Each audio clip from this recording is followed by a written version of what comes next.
Yo, Joburg, everybody. This is Steve. This is episode 214 of GI Joburg, and today we discuss the best appearances of a select few personnel.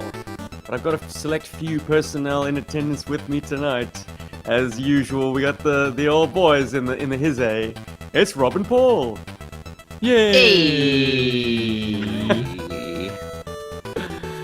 Yep, let's do it. 214. We're talking best appearances of characters, because characters in the GI Joe mythology, spread over various different media sources, have varying degrees of treatment. For instance, did Duke get a better treatment in Sunbow than he did in the Marvel Comics run? I mean, in an article published, I think it was in Wizard magazine, Larry Hama put Duke in his kind of least favorite box because he felt the character never really lived up to his potential. He's rectifying it now in IDW. Boy, oh boy, let me tell you. But does it remain that Duke's best appearance actually comes from the Toon, where they fought giant vegetables and giant germs and exploding crystals? Well, stick around and find out. But, gents, I'm going to start us off on a little bit of a somber note. We had a legend pass this week, a gentleman called Bob Prupus from Hasbro, early days. This is the funny thing about growing into this hobby as an adult. You realize that there are faces and names responsible for the line that you love so much. And while we never got to meet him alongside or Berzigian and Hammer when we went to JoeCon 2018, Bob was absolutely instrumental in modern G.I. Joe, or I should say, the G.I. Joe, a real American hero. He was a very theatrical man, worked for Hasbro at the time, and he was the driving force behind getting Big Boss Hassenfeld to sign off on 3 3/4 inch Joe. So we owe him everything. As Larry Hama put it, he's the true grandfather of G.I. Joe, or the true godfather of G.I. Joe. I think, if that was the line. I can't find his post now, but I did see that a few days ago. Larry Hama actually posted that. He's like, yeah. Anyway, he just said, this is the true godfather of G.I. Joe.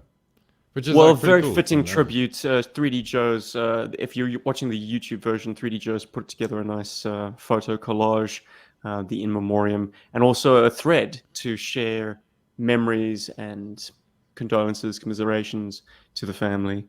So lovely, lovely work. Thank you very much, Carson. And yeah, I guess there's not really much to say about it other than that, that we as GI Joburg salute you, Prupus.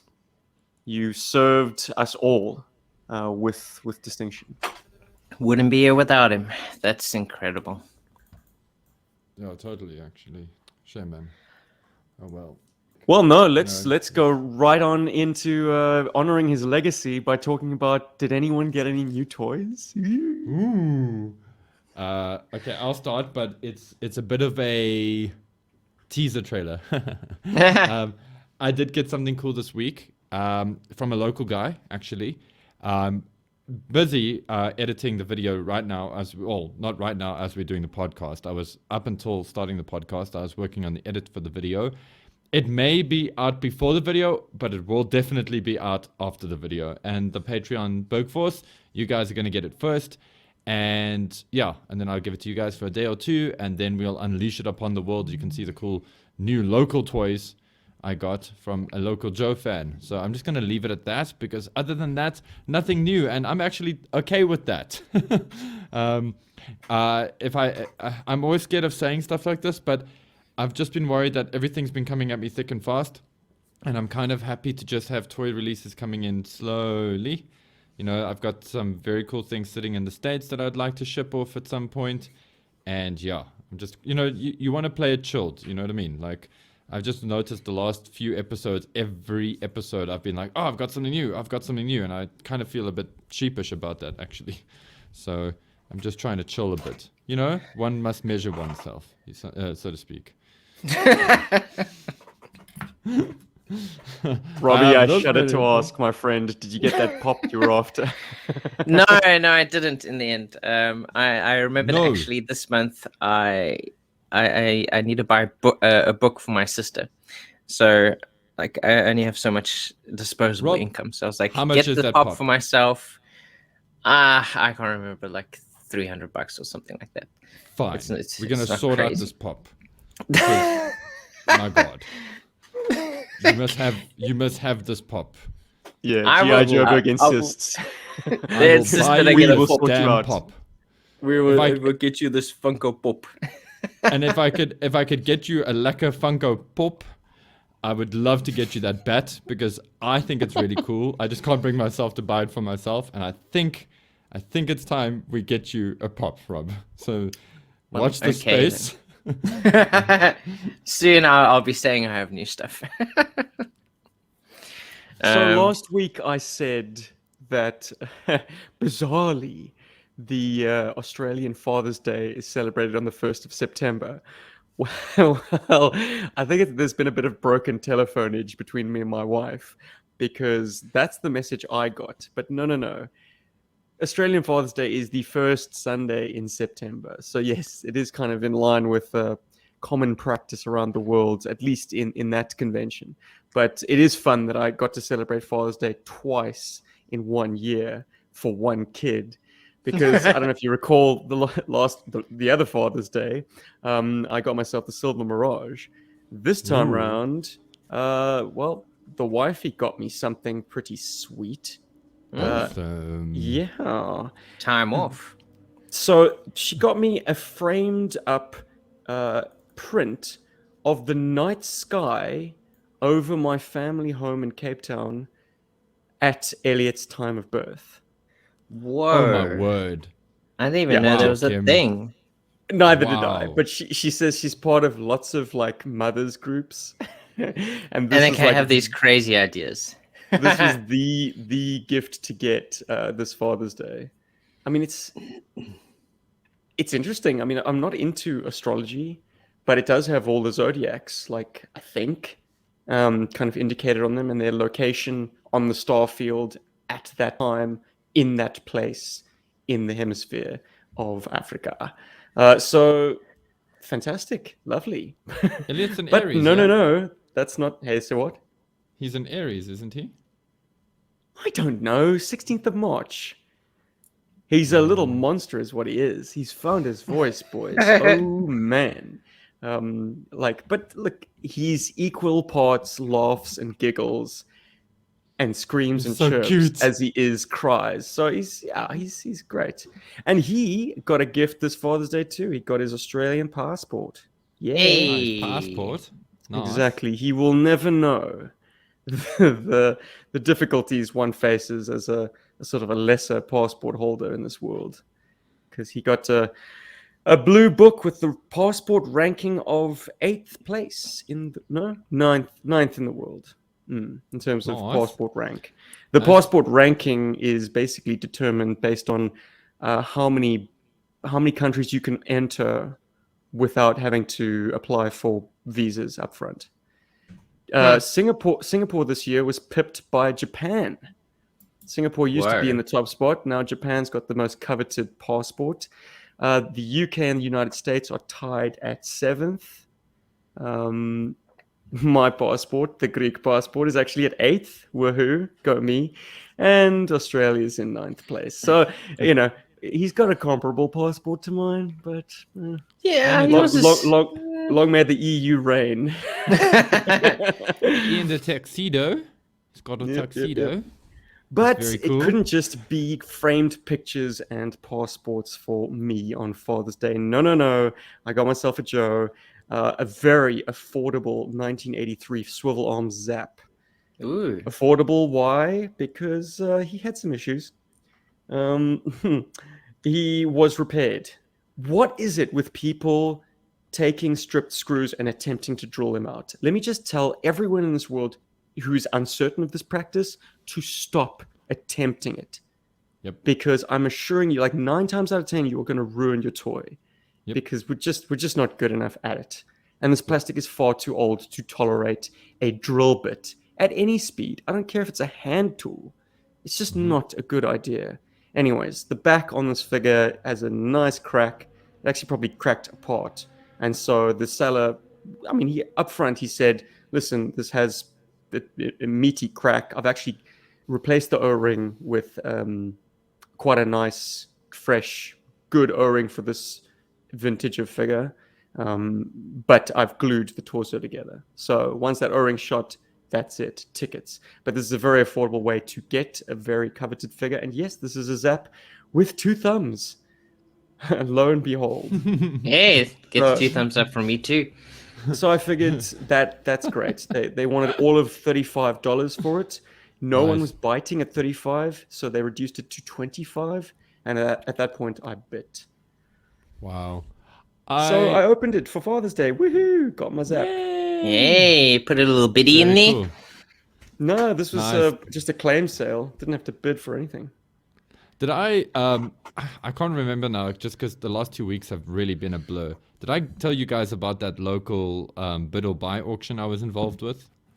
Oh, The one yes. that kept ending and Yeah, ending that and ending ridiculous and thing. ending.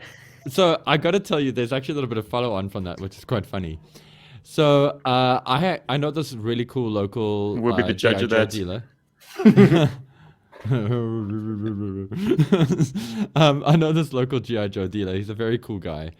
And every now and then he'll like swing a picture of a GI Joe by me and be like, "Hey, listen, are you interested in one of these?" And I'm like, "Nah, I got it," you know. And then he sends me a picture of the two of the Joes that were on that sale, and I saw that. And I'm like, "Wait, hold on. Do you know the guy who bought that Skyhawk?" Kind of. So we got into the little bit of a chat there and whatever. He's like, "Yeah, no, he's a big vehicle guy." Blah blah blah. He really digs it. So I'm like, "Well, if he ever wants to get rid of it, you know who to call first." And he's like, "Yeah, no problem." Anyway, so the guy who bought it, he didn't even know which figures he got with it. And just for the record, guys, it's Lowlight version 2 and Pathfinder. And so that's why this guy had a message, because he had these 2 pictures and he's just like, "Yeah, it looks like Charles doesn't know who these guys are." And I'm like, "Haha, amateur." But I mean, I'm just being like a punk, because the guy who actually bought that Skyhawk is a cool guy. Anyway, long story short, I looked at that Lowlight and I started thinking, my Lowlight version 2 doesn't have gear. So I'm like, So I You mean asked, version 3? Just so the sticklers out there aren't thinking Slaughter's Marauders. poop, yes. Yeah, okay, sorry. Yeah, Version 1991 Lowlight with the beard and the black poop on his face. 3. So that's actually a really cool toy, I got to say. But anyway, I was like, wow, I still really need the gear for this. And so I just on the off chance asked Scald. So I was like, "Hey, dude, any chance you have any gear for that low light lying around, or know anybody who's got it, whatever?" He's like, "Yeah, no problem, I'll check." A few hours pass and he sends me back this screenshot of an eBay auction. He's like, a complete low light version 3 with a broken crotch for $6. I'm like, "Dude, get it." You know. He's like, "Okay," but there was like a minute left on the auction. He sends me back a message. He's like, Sniper. "I've got good news and I got bad news." I'm like, "Oh God, what's the bad news?" He's like, "It's $8. I'm like, "Okay." And he's like, "I got it for you." I'm like, "Yes." So at least I got a version 3 low light set of gear, and I suppose parts for a low light version 3, which makes me very happy, because that toy is awesome, but without its gear, it's not as awesome. I don't know if you guys agree. So, For the anyway. longest time, we had the European release, which just has Red Star's missile launcher, no backpack, no knife, no lamp. But swinging Yeah. the Mac back to my story, Paul. Sorry, I wasn't Stephen. I wasn't Sorry, done. man. No, Sorry, there's dude. more to this Zap story, unfortunately. Oh, There God. was a defect that wasn't disclosed. Dun, dun, dun. His crotch piece had a meaty crack in it, which was Ooh. only lengthening. And the seller, he assures me that it was something that must have happened in transit. I immediately thought, man, maybe he resized it he took a thicker O-ring than a 1983 GI Joe can easily accommodate, and that put pressure on the joints, or on the parts. But he assured me that he used a very thin O-ring. Anyways, he decided to meet me halfway and give me a 50% refund of the total cost of the transaction, so shipping included. So Whoa. a Zap Wow, for what a gentleman. $18. Yeah, this guy is one of the true gents of the Australian GI Joe toy dealers market. So What if a you want his genty. details, hit me in the DMs or the comments. But naturally, I set about to fix this issue. Paul, I used your trick. Actually, just smear a bit of super glue over the seam to hopefully just stop that crack from suturing any deeper. And it wouldn't be me without adding a signature touch to my Rafael Melendez. I mean, he can't just have that butt ugly Michael Ironside head sculpt without his signature moustache. So I added some whiskers to my figure. And now he looks like Zap. Cool. That's a Would you proper agree? Zap. I'm Yeah, sorry it that really the O-ring does put change him. some pressure on his snag. So, Very good. Correct usage of snag. Oh, man. Nobody wants a broken snag. His back screw was cooked, but his snag was intact. But yeah, I'd like to think that the moustache really does finish him off. And let me tell you something, gents. I thought I was doing a very cockeyed, wonky moustache, but as it turns out, that head sculpt, that 1982 original, is one of the most squiffy head sculpts. It's just not symmetrical at all.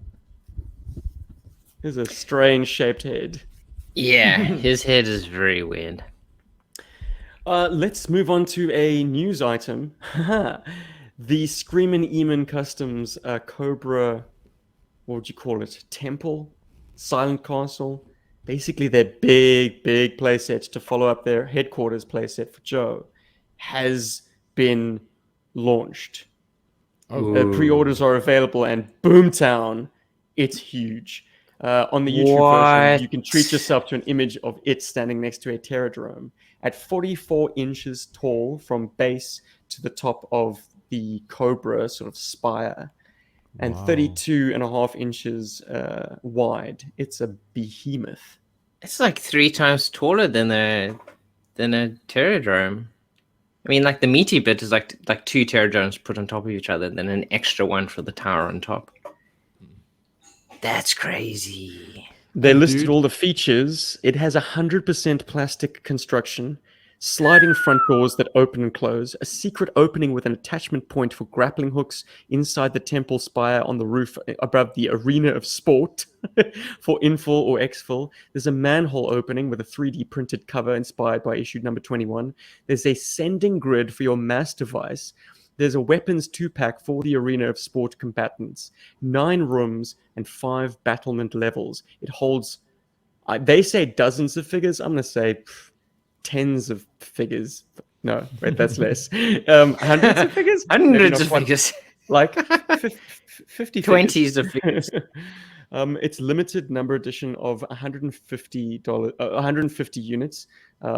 It's going to set you back $400 plus $25 flat shipping for the US, or $80 worldwide shipping.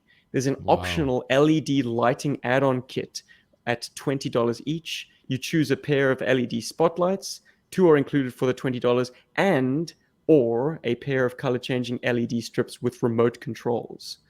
Okay. I'm going to treat you, I suppose, to a photo collage. Gents, feel free to chime in with comments as you wish. That background is blue. That one is not. Ooh. Lit Jeez, up. yeah. It looks absolutely amazing. Is this, I mean, this is pictures of a prototype. This isn't like 3D rendering or anything. This is actually an actual assembled version, yeah. Yeah.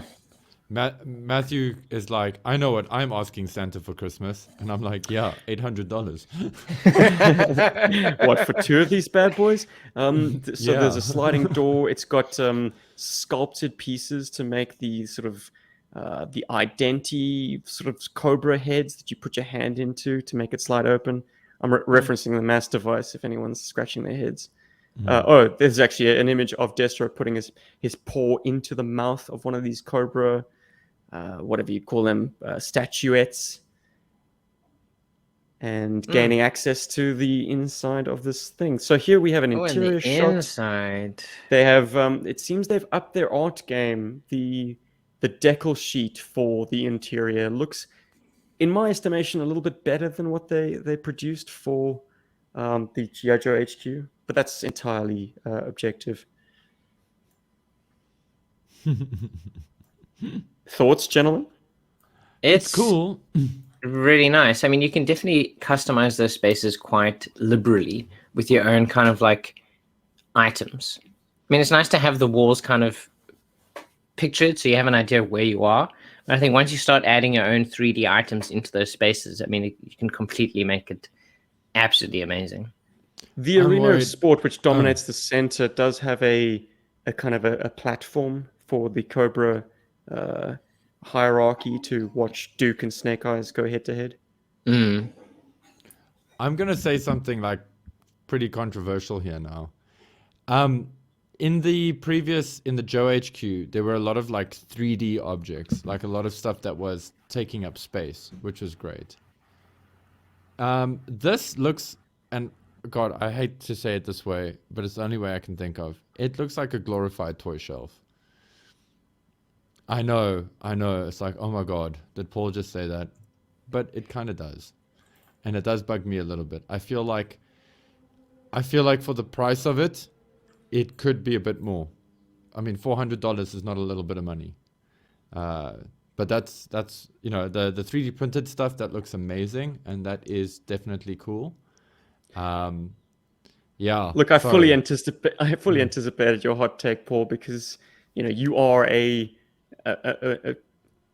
custom-minded individual, and if you truly wanted to take on a project, you could probably produce something like this.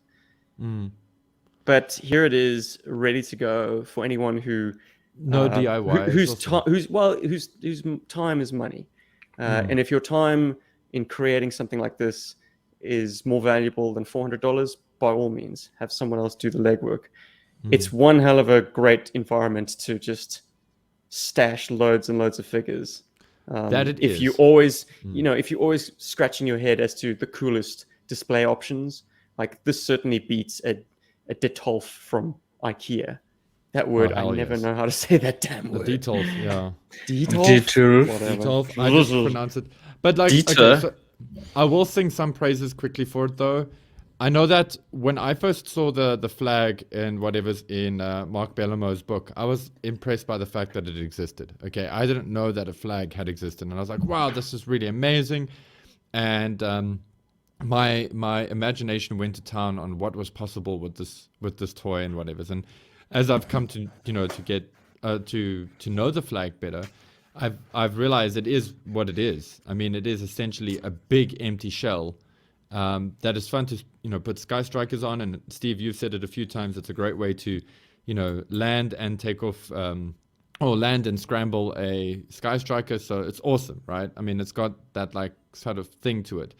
But only when I believe it was Hasbro did a toy fair or a toy con or whatever. Once upon a time, it was in the early 2000s. I'd say 2010, 2011, around there. They had that amazing display of a USS flag, and it was full of like modern era figures and faux explosions and whatever. So I'm sure everybody knows what I'm talking about. I think it was from Toy Fair, actually. And I looked at that, and that's when the flag made sense to me. And I feel like the Silent Castle, seeing it the way it is right now, it's going to get that kind of opinion from me. But I'm pretty sure as soon as guys have got it in their collections and they've started adding stuff to it and they've put their Joes in there and they're just making it look super cool, as they do, because we've seen amazing stuff coming out of the GI Joe community. Never mind just customizing, just simple, cobbled together boxes that have been painted up well, etc. So then maybe I'll really, really appreciate it for what it is. It's just maybe I think I'm also just coming from a South African perspective, and I'm looking at it and I'm going, $400. Wow. Wow. But then again, Steve, you said it right. You said it well now when you said, maybe your time is a bit more valuable to you and you haven't got the time to make something like that. Totally understandable. But I think the value in it will be truly sort of seen, visualized, put out there when we see what guys do when they have it. And I'm pretty sure there's some guys in our comments already who are like, yep, getting one. And I'm pretty sure they're going to do amazing things with it. So. You know what doesn't cost $400? the GI Joe role-playing game by Renegade Game Studios. And guess what? It will be available on, I think it's called Roll20, which is an online role-playing kind of facility. I don't know. It just facilitates online play if you are remote to your party. So Yes. this is a thing, guys. GI Joburg might just role play this game. Rob, So do you feel cool. up to the task? Absolutely. As soon as I can look at these rules, I will start reading them. And we're gonna go down this road. I think it's a I think cool idea. February. I caught the What's on Joe Mind most recent live stream. They had, I'm blanking on his name, Ryan Costa. I don't know. Basically, a guy who worked on the rule book. Damn it! I really should have gotten that name in front of my. Exactly. He was great. I'm blanking on the name, so I've fucked this up already, but I'm definitely giving them a plug for the damn show. If you didn't catch it live on Friday night in the US or Saturday morning here in Oz, do check it on the replay on their YouTube channel because all your questions will be answered. Did you guys manage to check out any of the cards that they had released? Because I think that was also in the same reveal. Matt in the chat is saving my ass, Ryan Costello, but I totally got there, didn't I? You were almost there. Castellini, Shut the hell Castellano. up. I got there. Like a rank amateur, but I got there. It's seldom Ryan you make Cuss. mistakes, so when you make one, we eat it up. It's fun. It's like it's like lunch. It's a nice sangy for us. It's a nice snag. But have you guys checked out the cards and stuff? Because there's this really cool Crimson Guard image that I believe Robert Atkins did it, and somebody did a color over, unless of course Robert Atkins painted it himself. Looks really rad. But I got a note, and this actually just made me feel happy. Some of those cards have a very similar stat dress up to what I did with us the other day. Yes, I was gonna say. I mean, I haven't looked at like detailed version of the cards, but I did see a couple of images on their webpage. Where they're selling the product, and I was like, this kind of reminds me of what Paul had come up with. That, and it was also mission based. It looks like the game is also mission based. Like it has lots of like mission based cards and stuff that works within a mission. It's very interesting. It's cool. I mean, it's a logical place to go. It's not like, oh my god, I came up with this amazing idea. They stole your idea. And yeah, they totally didn't. It was just a logical place for those ideas to go. It is just, but it is a nice pet. Like for me, it's a nice feeling. It's a nice sort of. It comes around nicely in that I'm like, wow, okay, my concepts there are actually on par with sort of some of the industry, which is a good thing. It's a good thing for me, seeing as I am in that industry. I know something. Oh my god. You know things. Because, dudes, like, I don't know how to explain it to you, but, like, if you work in the creative industry or you working in an industry where you creating stuff for people to use, consume, whatever's, you become very self-conscious of how good your ideas really are. And throughout the whole process, that's why, we have think tanks, because any one person's idea is usually, quite solid. But you need 4 people to like support that idea, support that concept, or to poke holes in it so that you can make that idea more robust. And it's a process. So for the guys who have made the card game and whatever, I see you, and that's really cool. And now that I've seen that it's similar to what I was thinking of, I'm a little bit more interested in the cards than I was before, I've got to say. So, yeah. Anyway, that was my 2 cents there. Gents, in honor of my most recent OG13 kind of binge, that being Snake Eyes, I got a Scarlet not too long ago, and now Zap. I was wondering, if you were to divide the OG13 from like the top 6 and the bottom 6 with a kind of a swing in the middle, where's the dividing line in your kind of favor? Do you like the green guys, or is it a case of like Stalker, Snake Eyes, Scarlet on top, and then sorting out the rest? Like, who are the bottom 6, basically? Like, who the 6 guys in the OG13 that's like you could really give rocks about?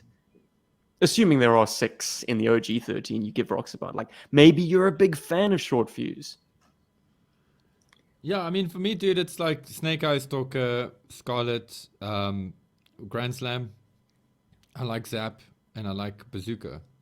I mean, not You put Bazooka. Grand Slam in your favorite half of the OG 13.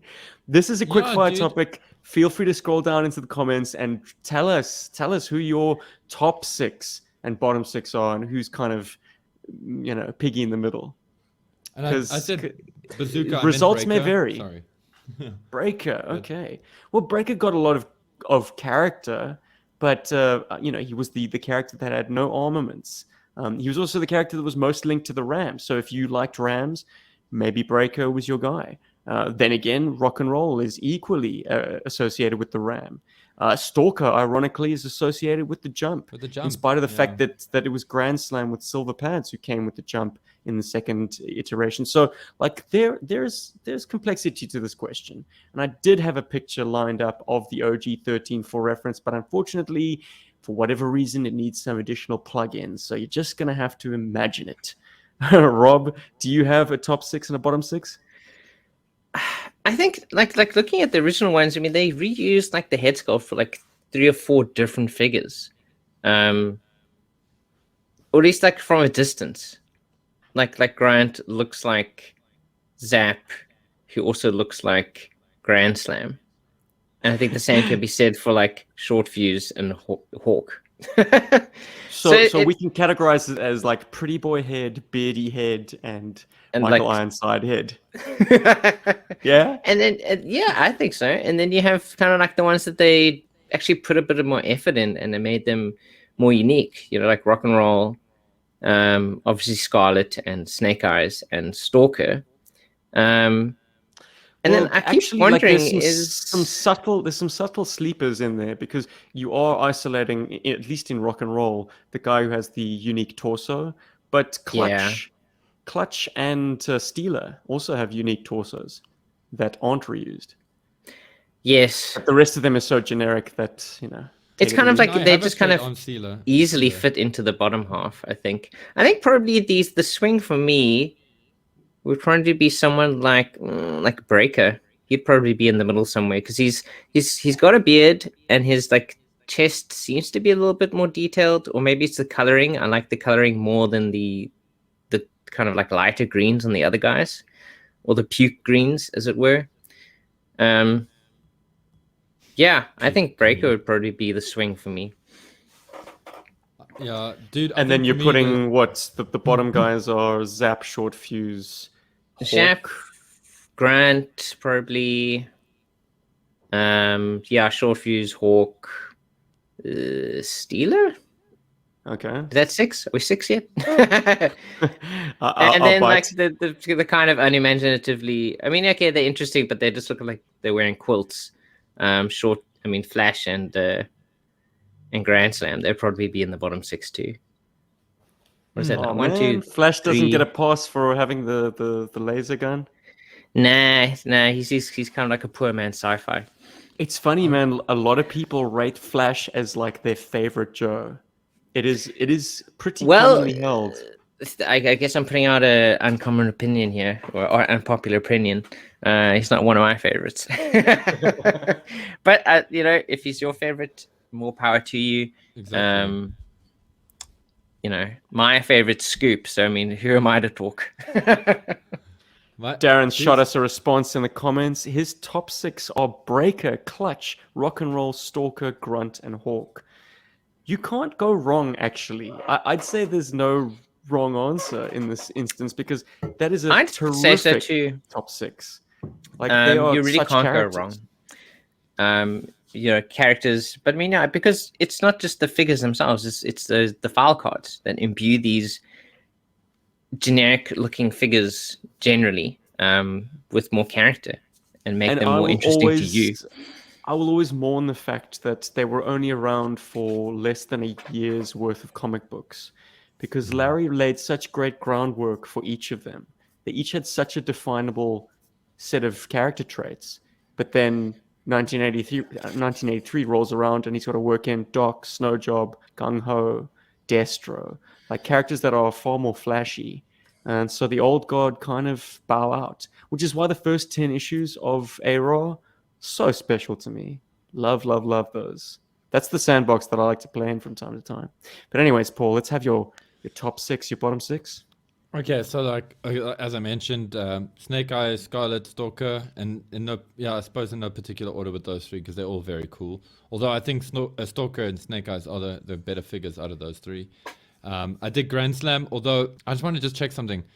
Grand Slam is the one with the orange pads, right?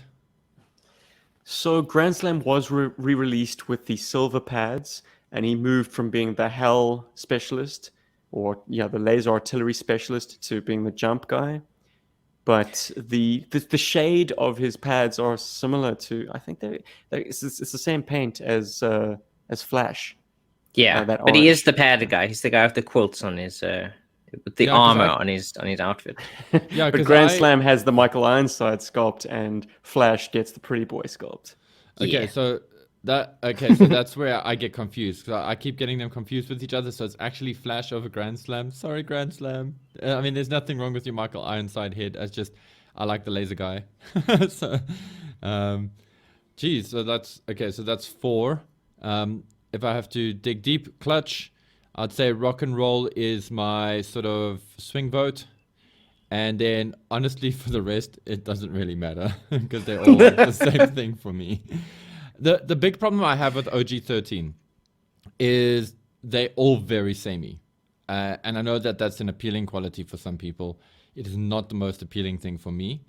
And I only really appreciated Flash when you brought over that Flash 25th anniversary figure around the one time when you were up here in Joburg, Steve. Like, and then I really looked at it, and then I kind of got a bit of an itch for that stuff. Oh, and sorry, Breaker's meant to be in there somewhere, but also because Breaker's helmet is fairly unique to some degree, and he's a cool character. But yeah, anyway, that's pretty much it for me.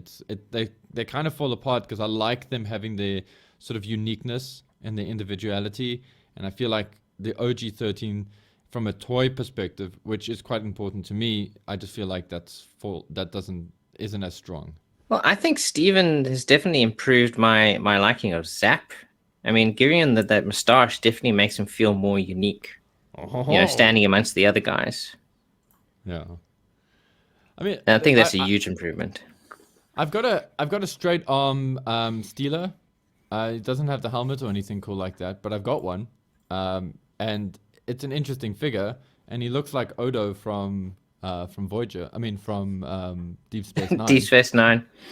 So that's pretty cool.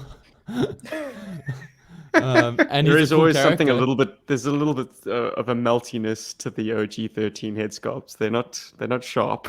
They're not sharp. It's cool that he's from Pittsburgh, though, because we also know a villain from Pittsburgh. So that's yeah, what and they makes did some Steeler great cool. stuff. Like the helmets were basic and they were kind of a one size fits all, and that was part of the appeal. But the modification parts was ingenious. Like old school GI Joe in 1982 was on the trajectory kind of what a Marauders Task Force is doing now. That you had a basic green man, but you had a helmet that each of them could use, but had modular attachments. The weapons were interchangeable, like the back plugs were universal. It wasn't like some figures had 2 back ports and so you took a unique style of backpack. No, the weapons could all be pooled and were community weapons. Ditto the equipment. So while if you liked Breaker's like headset gear, but you really wanted to give that stuff to the machine gunner, you could just snap that off the posts on his helmet and pop it into Rock and Rolls. Like that's kind of where GI Joe was headed, but then they decided, hang on, let's make these characters really characteristic. Let's make the uniforms really signature. So that's when things kind of went off on a tangent. But yeah, at their base, GI Joe was seeming to go down a very modular route with the figures. Anyways, we talked OG13 enough, gentlemen. What are you watching? What are you reading? What are you playing? Robert, tell me all about it. So I started a show this week, also on Net. I mean, basically everything I watch is on Netflix. It's a French TV show called The Mantis.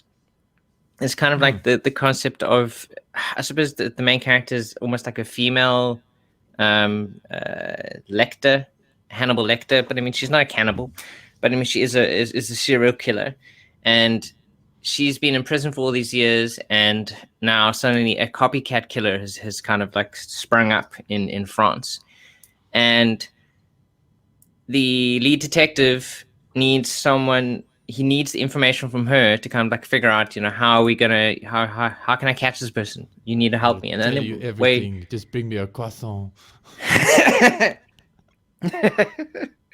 And the only way she'll work with him is if her son is the person interacting with her. And it's like a whole thing where they've, all these years, they've kind of kept the secret of who she was. No one knows that it's his mother. And so they kind of, as they're trying to like chase down the copycat, there's also this game of like trying to keep their connection secret. The son and the mother's connection secret, because then they'll kind of like bring up a whole bunch of complications for the son in his life and his wife. Yeah, it's quite interesting so far. I mean, there's some nice twists in the first couple of episodes. Would you recommend? I think I definitely would. I want to check it out. If you don't Sounds mind cool. reading subtitles, I think it's definitely worth watching. I gave the Star Mantis, Trek or Lamante. I think that's what it is in French. I gave Star Trek Lower Decks another shot because it has run into a second season, and I got a second season. I cannot recommend, man. Oh. What is it? It's just not Star Trek-y enough to me. It's using it as a fun vehicle, but really it's just another zany, wacky, like cartoon show, adult cartoon show, in the same vein as Harley Quinn or Rick and Morty or Adventure Time. It's just like, Star Trek has got such a distinctive flavor for me, which is why modern Trek, like, it's just like, it doesn't ring true. I'm like, why would I watch an episode of Discovery if there's a beloved episode of like Next Generation to watch? You could just watch that again. Yeah. You can just watch that again. There's enough Trek out there like that smacks of authentic Trek for me to stay there and never stray. So like once again, I tried to I gave it a shot, guys. I really did. But Star Trek Lower Decks is a stinky fish. I think the issue is that they kind of have ideas for shows, but they don't want to just put them out there. They don't want the show to kind of stand on its own legs. They kind of attach it to existing properties. I just don't like that. It's so tangential, the connection. That it doesn't even feel like the original thing. But you could use animation to do things seriously and keep the tone the same. And when there are general like in Star Trek, there's lots of humor, but it never breaks its character in pursuit of laughs. Whereas a cartoon show of the kind of genre that I'm listing, it's like, it's got to be a gag a minute or a gag every 20 seconds. Like either it's a visual gag or a scripting gag. It's like, no, Star Trek never needed that. So you're really just you're shooting this, like sci-fi adventure cartoon funny show with Star Trek as this kind of vague backdrop to it.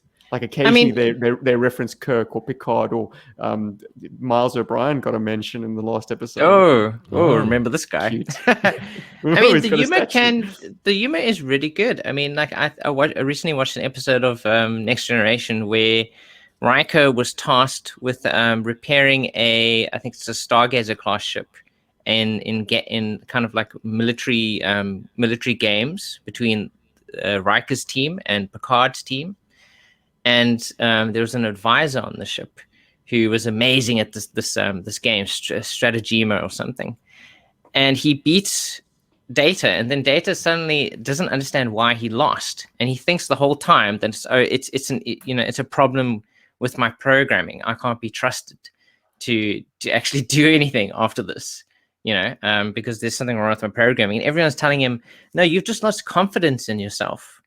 He's like, no, but I can't be confident. I don't have confidence. I'm an android. And then by the end of the episode, he kind of figures out a different way of playing against this guy, and he beats him. but like also the whole episode long is there's this great interaction between him and Dr. Pulaski, which Pulaski is like, you gotta beat him down, you gotta knock his teeth out and stuff, something like that. And then by the end, he kind of like makes a joke of like, well, it looks like I beat him up or something like that. But I don't know. I'm probably Darren's got butchering this your- whole story, but like it's Darren's just got funny. your back in the comments. He says, "I busted him up." I busted him up. Yes, it's so good because like the whole time Pulaski is like, "Oh, I don't like this man. You gotta bust him up real good, otherwise, you know, we gotta Something take him that I down a can- peg."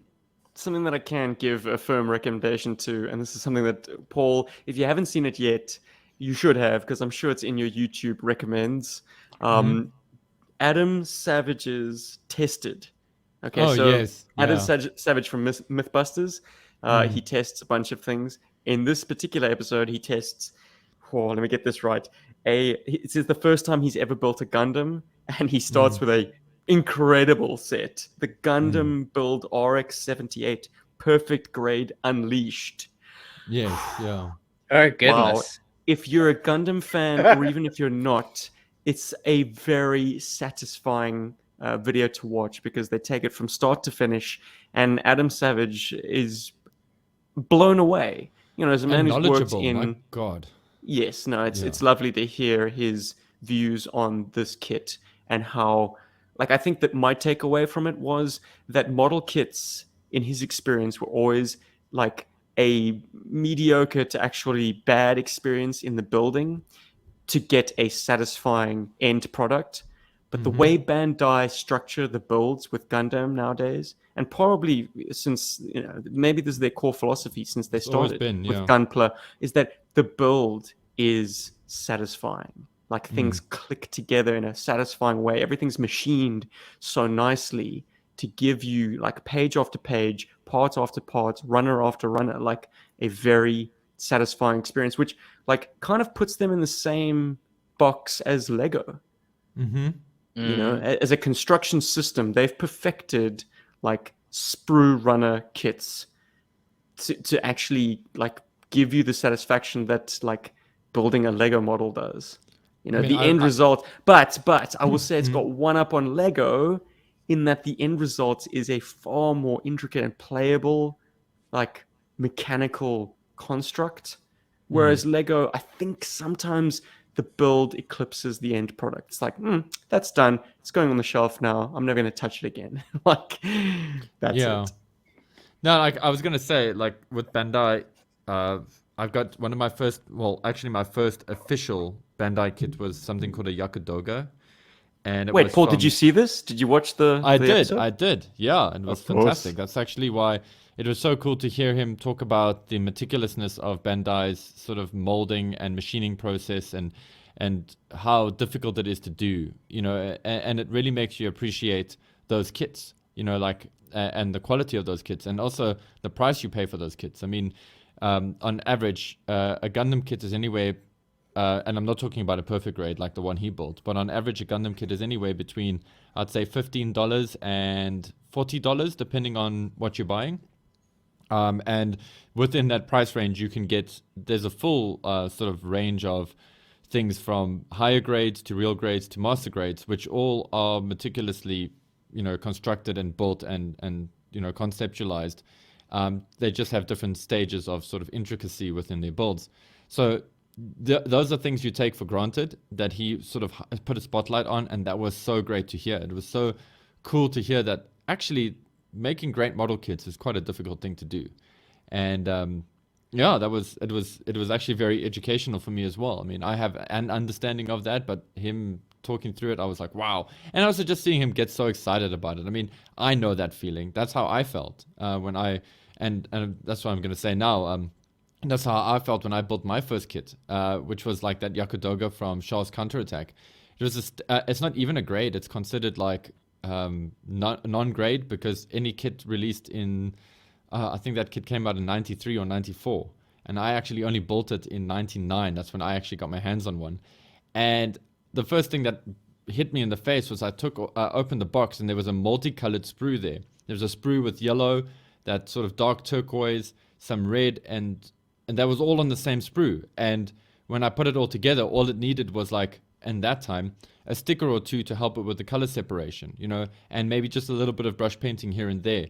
You know, fast forward to now, you can buy a Gundam kit and you can paint it if you want to, and I recommend you do because it's just a fun part of the experience. Or you can just get yourself a nice set of Gundam markers or your favorite paint. You can get like 2 or 3 grays or whatever just to do in the little details, and that's it. You know, I mean, and then if you get something like a real grade, you don't even have to paint it. They give you everything you need out of the box. It's just amazing. It's incredible, and wow. Paul, do you have this perfect grade unleashed in your crosshairs at all? I sort of You can't do. not. Yeah. The price of it is prohibitive. Not the price of the kit, the price of shipping it, because the problem is I think the kit works out to not the problem. The challenge of the kit is that it works out to $270 more or less, and to ship it here is like $150. So, yeah. Yeah, those boxes are absolutely huge. I mean, And they the are master heavy. grade is big enough currently as it is. Yeah, I mean, there's master grades. I mean, I've just taken master grades off my radar for now anyway, because it's just you pay for the kit twice. Although it's very, I gotta say, RX-78 is something I love very much. I love the original Gundam, Granddaddy Gundam, and I have a fair collection of RX-78s just because I've always loved the aesthetic. And this Perfect Grade, well, basically the version 2 of the RX-78 Perfect Grade, or the Perfect Grade Unleash, that is a wish fulfilled right there. It may even be the first Perfect Grade I actually buy.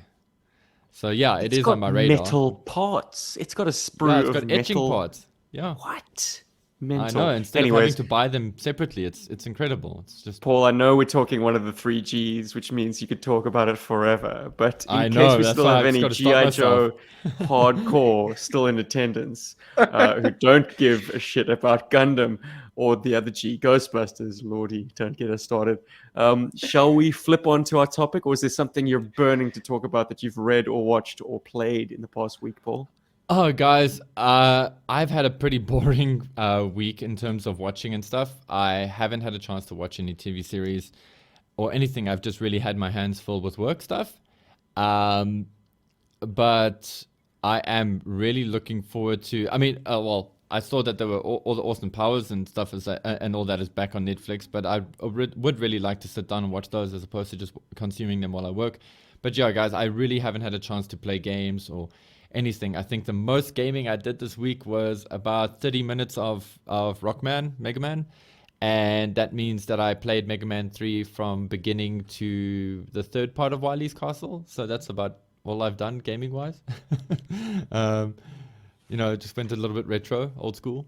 I know that... Disgraceful. I know, right? But Can't believe it. Playing I with was old chatting- stuff. Come on. Oh, I know, but guys, actually, I was talking to Jim Godfrey the other day, and he actually mentioned he's been playing a game called Area 88. In America, the SNES version of that is called US Squadron or UN Squadron. It's a very cool shooter from on the SNES. If you guys dig some retro gaming and you dig your jets and you dig shooters and you like upgrading your jets and choosing which missions you go on and kind of going all mercenary about it, that's a very, very cool game. Not an overlooked game. It's a very well-known and popular SNES game. But if you haven't heard of it, go and check it out. It'll give you some old school giggles. Anyway, Funny yeah, you that's should me. mention Jim Godfrey's name. He was a popular man in a YouTube comment thread, which I'm dying for one of us to respond to. Turns out someone's after his some assembly required, you know, when he was building basically like a small Oh, it's diorama. diorama. Yes, third part. That's another thing I'm busy editing now. Oh, very good. Lovely. Yeah. What a timeless Yeah. comment then. Yeah, man. Yeah. People can't get enough of his sexy, sexy Jason Statham voice. Right? And I'm so glad that it's picked up a bit of momentum because that's sort of slowed, just to put it out there, that sort of slowed me down a little bit. I kind of felt like the first 2 videos needed to get a little bit a little bit of momentum first. Otherwise, I just felt like, oh, everything's here. So now that we have people asking and people commenting, I'm like, okay, it's time. You guys can get it now. Because at least I know it's not just going to sit there on the internet and vanish. It's going to be enjoyed. So that's cool. So And that's now that coming we're up. 60 minutes into a podcast, how about we get into our topic? Dun dun dun. So the topic is, as stated up front, but I'll remind y'all because it's been a while, the best appearances of certain GI Joe and Cobra adjacent characters. It's not always the comic book. We decided to break it down as follows. We did 3 Joes, 3 Cobra-ish, but we've also kind of divided them by kind of levels of importance. Like a tertiary character would be, say, for the Joes, Shockwave. Hey, a tertiary character for the Cobras would probably be Crocmaster. Then in the middle, you'd have guys like, I suppose, Wild Bill, and if Cobra. Again, let me think of it. Someone throw me a secondary Cobra character. The Major Dreadnoughts, Blood. maybe. Wild Bull. Blood, Firefly? yeah. Firefly. I Weasel, will sorry. accept. Wild Weasel, good one. I suppose if you're thinking of Wild Bill, you're thinking of Wild Weasel. And then obviously top tier would be your Snake Eyes, your Scarlets, your Dukes, your Hawks. Hawk. Yeah, I suppose Hawk would make the cut. Cobra Commanders, Destros, et al. So we've come up with three and three. And come on, it wouldn't be GI Joburg if we didn't put Scoop as our tertiary character GI Joe. Well, Rob, you can lead the charge here. I reread issue 23 of Special Missions, and you don't get much of a feel for like kind of like who he is, I think, in there. I mean, I think the focus of that issue is more like getting an idea of Larry Harmer remembering all of these things that you did as a team or as a field operative to kind of be ready and be better at your mission and better at what you're doing out there. You know, all those kind of like those little like lingo, the jingo, and the whatever else that you need to know. You know, all the green tape, and you got to put green tape on this and that, and you got to put your things in the different pockets. You know, because if you die, and he kind of gets a cool moment at the end where, I mean, he's very focused the whole time on kind of like, his mission is to film. He needs to do the filming. He's still managing to help, Tunnel Rat. He's feeding Tunnel Rat the whole story long. Feed me, Scoop, feed me. And he gets a moment at the end where he kind of like, he knocks the Iron Grenadier out, and then he himself wakes up on the chopper and he's like, wait, I did a thing? Cool, I did the thing. So you kind of get a little bit of a feel for him in there, but I think probably his shining moment, probably his only shining moment ever, would actually literally be Operation Firefly. Dragonfly? Dragonfire? Always get this. God damn, I always get that wrong. Dragonfire. Operation Dragonfire. Damn it, I totally missed the opportunity to like just feed you the wrong name, and then you just be saying that this whole time. Like, Operation Dragonfly? Dragonfire. Firefly? I know what series he's in. I just don't know the name. I think that's probably his shining moment. His best moment is in that, where he kind of gets to, beyond Cobra's side, he gets to turn to GI Joe, and he kind of like makes better of himself, and you get a feeling for him as a person more so in that than you do in the comic book. I think the comic book, as I said, was more of a focus of Larry Harmer sharing his knowledge of being a soldier, more so than it is. Would you say that either of Scoop's those shining moment? Would you say that either of those appearances ring true to like your conception of Scoop, or were you always just making Scoop Rob? And since neither of those are you immortalized in cartoon or comic book, like that, neither of them feel authentic to your vision of Scoop. I think for sure, probably. I mean, I think it was Tim who did a video last year when he was doing like top 5 moments for characters, and for Zartan, I think the number 5 responses he got from his viewers was their own playtime. That's the shining moment for a lot of people, is the own playtime that they had with Zartan. So I think if I was going to go completely meta, I'd probably say yes, me playing with Scoop is my best moments with him. But yeah, I think neither of those versions are more in line with necessarily who I see Scoop as. As myself playing the character. If I could, I'd say the shining moment would be anytime I played with him. So. Oh, nice. But Paul, are you in the camp of the For Scoop, no. I know that characterization that Rob is talking about from the comic book, because I did get a chance, I dug it out. So that was cool. I thought that he was well represented there just for that moment, because that little moment gave me a lot about his personality. Dragonfire is cool and everything. Well, okay, cool's not the right word. Dragonfire has an appeal if it weighs you down enough for you to get to it. I just don't love Scoop's representation in that much, although it is leaps and bounds better than Falcon's representation in that show. So, yeah, between the two, I still prefer the comic, even though that comic was a very, very small moment, and it came way too late for a character like Scoop. I think Scoop should have had his moment much earlier. But, yeah. Yeah. The Also- comment section is going to come at me if I don't mention GI Joe Cobra, in which Scoop doesn't get a spotlight issue. He gets 5 spotlight issues. I've yet He- to read that. I've not had a chance to see this yet. I'd be curious to get your opinions afterwards, because it's, as with everything in GI Joe Cobra, it's kind of harmonizing GI Joe tropes and characters and recognizable things with the real world, which can often make them completely unrecognizable. But I'll give you a little taste. In it, he's a Pulitzer Prize winning investigative journalist who's kind of pissed off the wrong people and is now a private dick working in LA. A private investigator. So I was being all like cool Not and a snag. street with my terminology. No, he's a private eye watching you. Anyway, private eye. Continuing. So he's working this just sleazy biz for, a kind of dead end for losers, but gets tapped by Hawk to get the scoop, as it were, on this cult that has its base there, run by a guy called Stephen Menazian, aka Serpentor. It's this kind of snake cult. People kind of enter it for whatever people enter cults in LA for, like healing, rejuvenation, to run from the law, whatever. And people disappear into it and never to return. So he infiltrates this cult with some rather surprising twists and turns. But yeah, like I said, it's spread over 5 issues and it's pretty Scoop focused.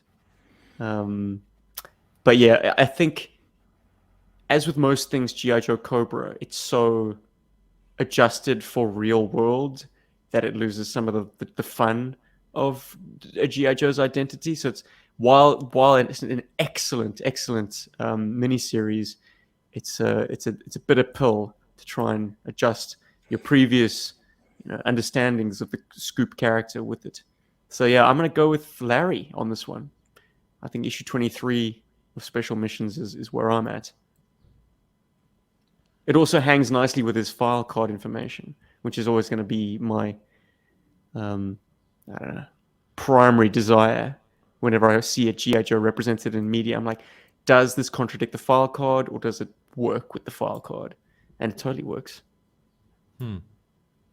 Well, I'm gonna make that my reading this week. GI Joe Cobra. Yeah, dude, I'm the same, because I thought that was all about Sneak Peek, to be honest, but now I want to check it out. Or Chuckles. Yeah, I mean, obviously Chuckles, but I know that, like, the sort of... I just remember Sneak Peek getting quite a bit of work there. Although now that I'm thinking about it, maybe my memory is a little bit screwed with this, because I recall there being something about some double agent, and I think Sneak Peek is a spy or Scoop is a spy or something like that. Anyway, I don't want to spoil anything and unintentionally spoil anything. But yeah, I want to check that out now too, in its entirety, because I love the first 2 graphic novels that I read. So For our Anyway. tertiary character on the Cobra adjacent side of the fence, it's Metalhead. bang. Paul, I'm going to hear from you first. Yeah. Bang, bang. Okay, guys. So like, yeah, when we got the toy, and you actually read his file card, which it's a 90s file card, so it's like, he still sounded pretty cool, like pretty badass actually. And I always had this like serious idea of him. Plus, he's in the video game as a boss.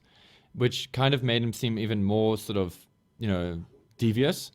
So that's how I always You're had him in stealing my my head. thunder, Paul. You're stealing my thunder. That's I'm totally sorry. That's my Should've best let him go appearance. first.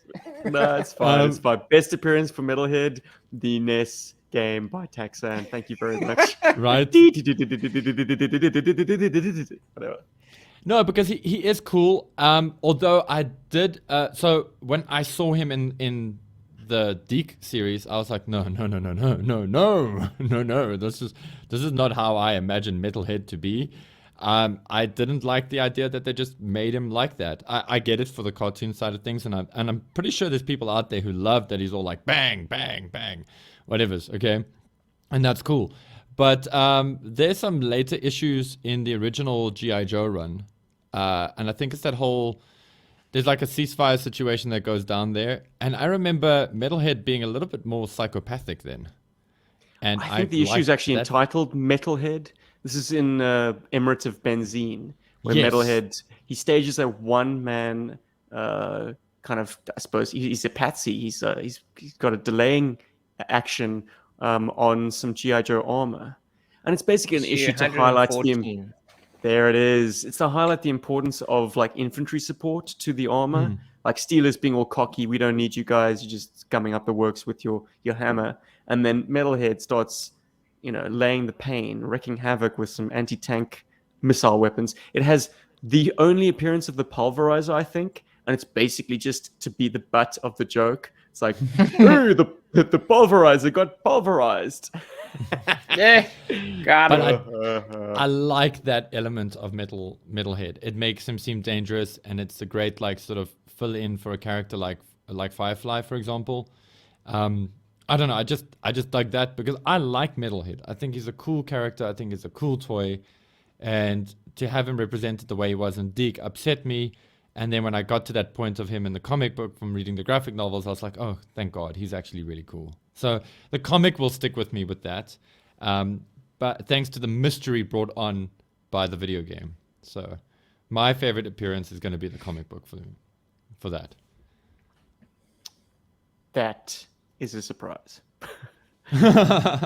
I went with Arctic Base Commando from Nintendo, and Paul went with the comic book. Rob, can you break the tie, or are you going to add a third item into? And don't say GI Joe Extreme, because that's not the same Metalhead, okay? Metalhead. Also, guys, don't you think instead of bang, don't you think he's actually swearing? Like, there's a game called Loaded on PlayStation, and there's a character called Vox, and she's got weapons that fire off, and they're all based on sound. They're all sound activated, but they specifically keyed to swear words. So throughout the whole in the game, she's obviously not swearing. You're just supposed to take that because they gave them all file cards in the manual, and so you're just supposed to take it as every time you're shooting, she's just swearing like a machine gun would, like, swear. If it Okay, swore Paul, I instead of shot don't think bullets. Hasbro would have signed off on that, and certainly the file card supports the fact that bang was the key word. So he better not be erroneously saying the word bang. That better just not exist in his. I just feel like his that's like a lexicon. safety. I think that's a safety thing for the file card. I Then- think he really does swear. Okay, well, what yeah. is his go-to cuss of choice for letting off an anti-tank missile? Dude, I don't want to say it. We're on air, man. There's kids that watch this thing, but And I I've think he spoken goes. to their parents, and the parents are okay with the occasional F-bomb, so go for it. Yeah, Does he but say, no. "Fuck!" It's- And then a tank is truly fucked. Yeah, no, he's just like, I think he goes all like that Tourette's girl in the Not Another Teen Movie, You've got your anime brain on. You're just thinking of this flurry of missiles coming off from him, and he's just like, "Shit, fuck, motherfucker, die, kill." And your brain's dead, cunt. That's exactly what I'm thinking.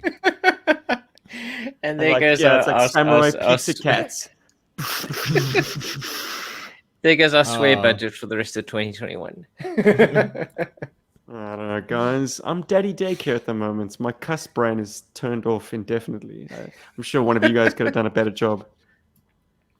Well, I mean, his appearance in the cartoon is so bombastic and so out there. Like, you finish watching Dragonfire, And I think it's the first couple of episodes after that from Deke that kind of introduced Metalhead into the series, and he's just so crazy. I feel like you just can't help but like him because he's just so stupid and he's so odd.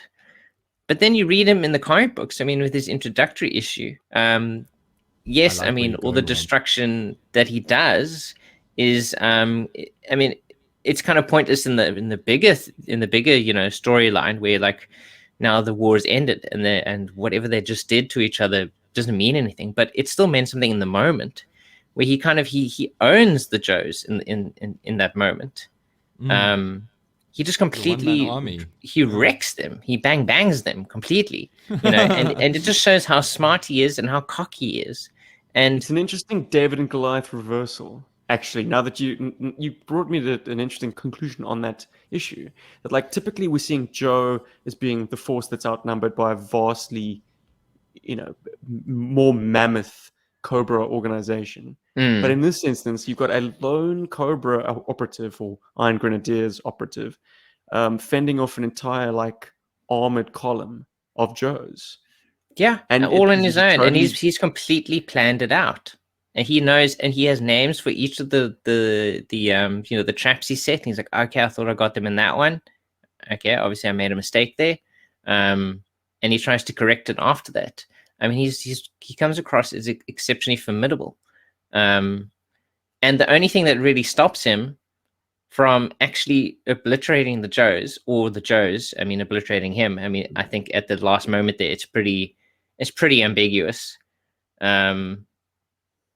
Is that the fact that the entire war has just stopped? They've the higher ups have come to an agreement. Cobra's got to get out. Joe's got to get out, and it's like, okay, then could he have won? Maybe not.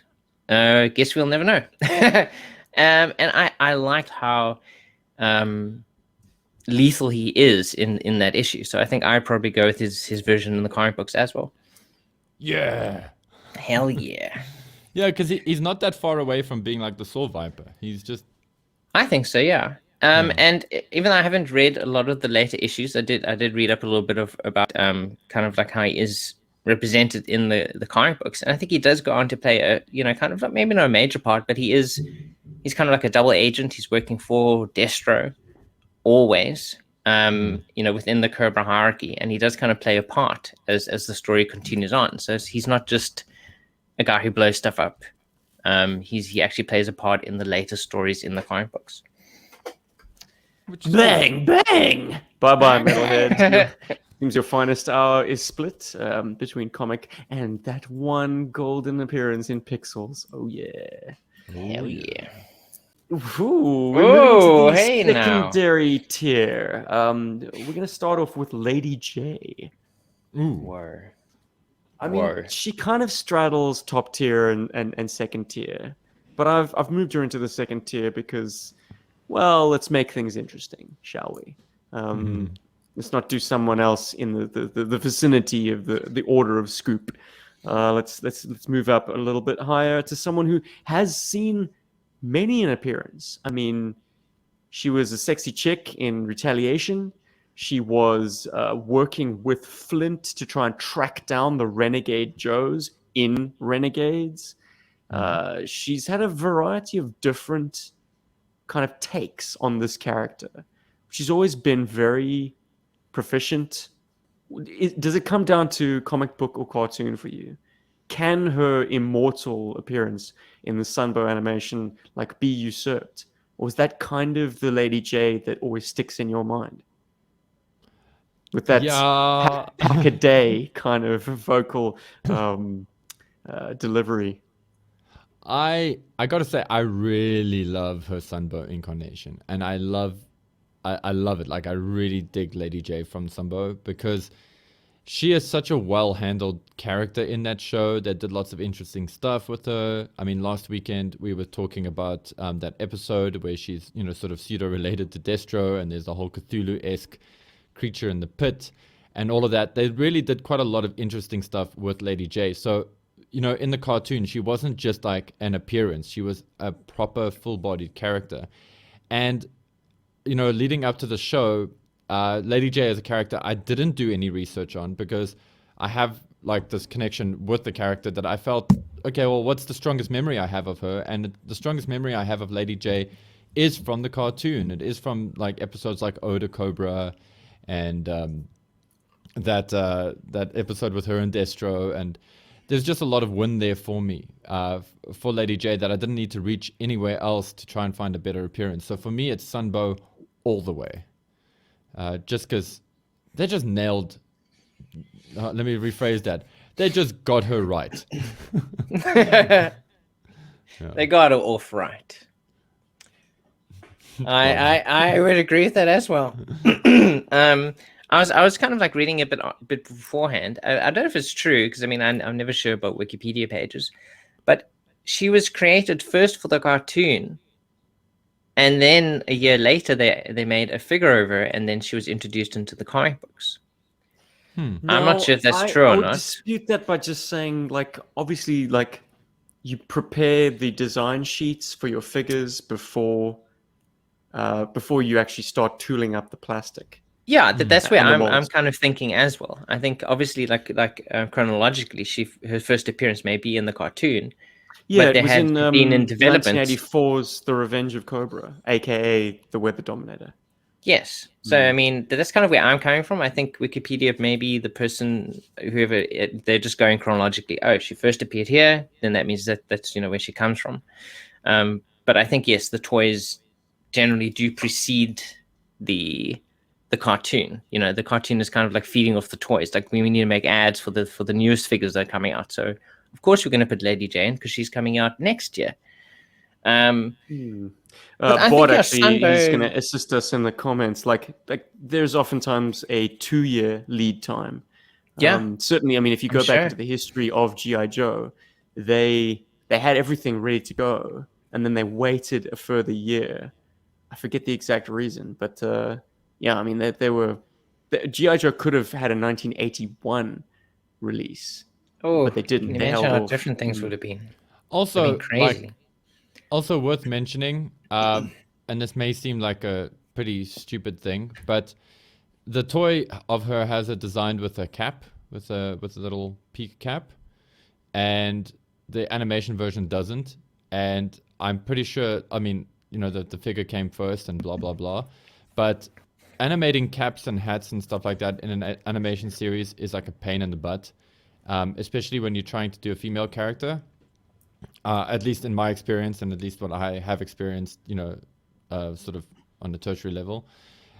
So I feel like she was made as a toy first, like just to have something to. I mean, well, I was just going to add that in there. I mean, it seemed interesting that they kind of mentioned it up front, but I think they really get her in the Sunbow cartoon. I mean, she's probably one of my favorite characters. I mean, yes, I only watched the cartoon for the first time a couple of years ago. As we started doing episodes about the miniseries, and then eventually, obviously, we kept going, and I just kept watching it. But she's featured quite a lot, and she's a really cool character in there. And definitely some of my favorite episodes, like the Toy Master one, whatever that one's called, is an awesome episode. I mean, the Games Master. The Games Master. That's probably one of my favorite episodes. A Flint Dilly episode. Quite check out Future's interview of Flint Dilly. Yeah, go check that out.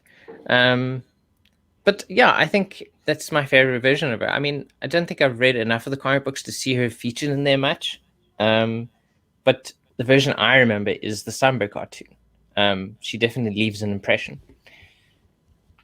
And she's like the Hawkeye. I mean, like the quiver of spears is freaking amazing. She's always got something ready.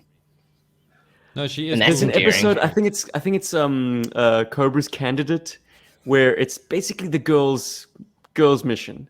It's Lady J and Scarlet, and I love how they aren't just the same character in different skins. Like there's a point where they're scaling extensive enterprises like corporate headquarters, and Scarlet has a far easier time. Like they both get chucked out the window basically to their deaths. Scarlet manages to save herself a lot easier than Lady J, it's cute. I mean, like they both have their unique strengths, and fortunately, Spider-Man antics are more Scarlet's thing. But Lady Yeah. J does kind of save herself in fine style. So I think it's the cartoon show is going to sweep the boards. And I I think also do love like. I just got to come back to that vocal delivery. It's Oh. kind of it's mature in ways that I want other depictions of Lady J to be. Like I'd love the female characters in GI Joe to not be cast young and sexy. I mean, they can be sexy, but make them slightly more mature, more seasoned women. Yeah.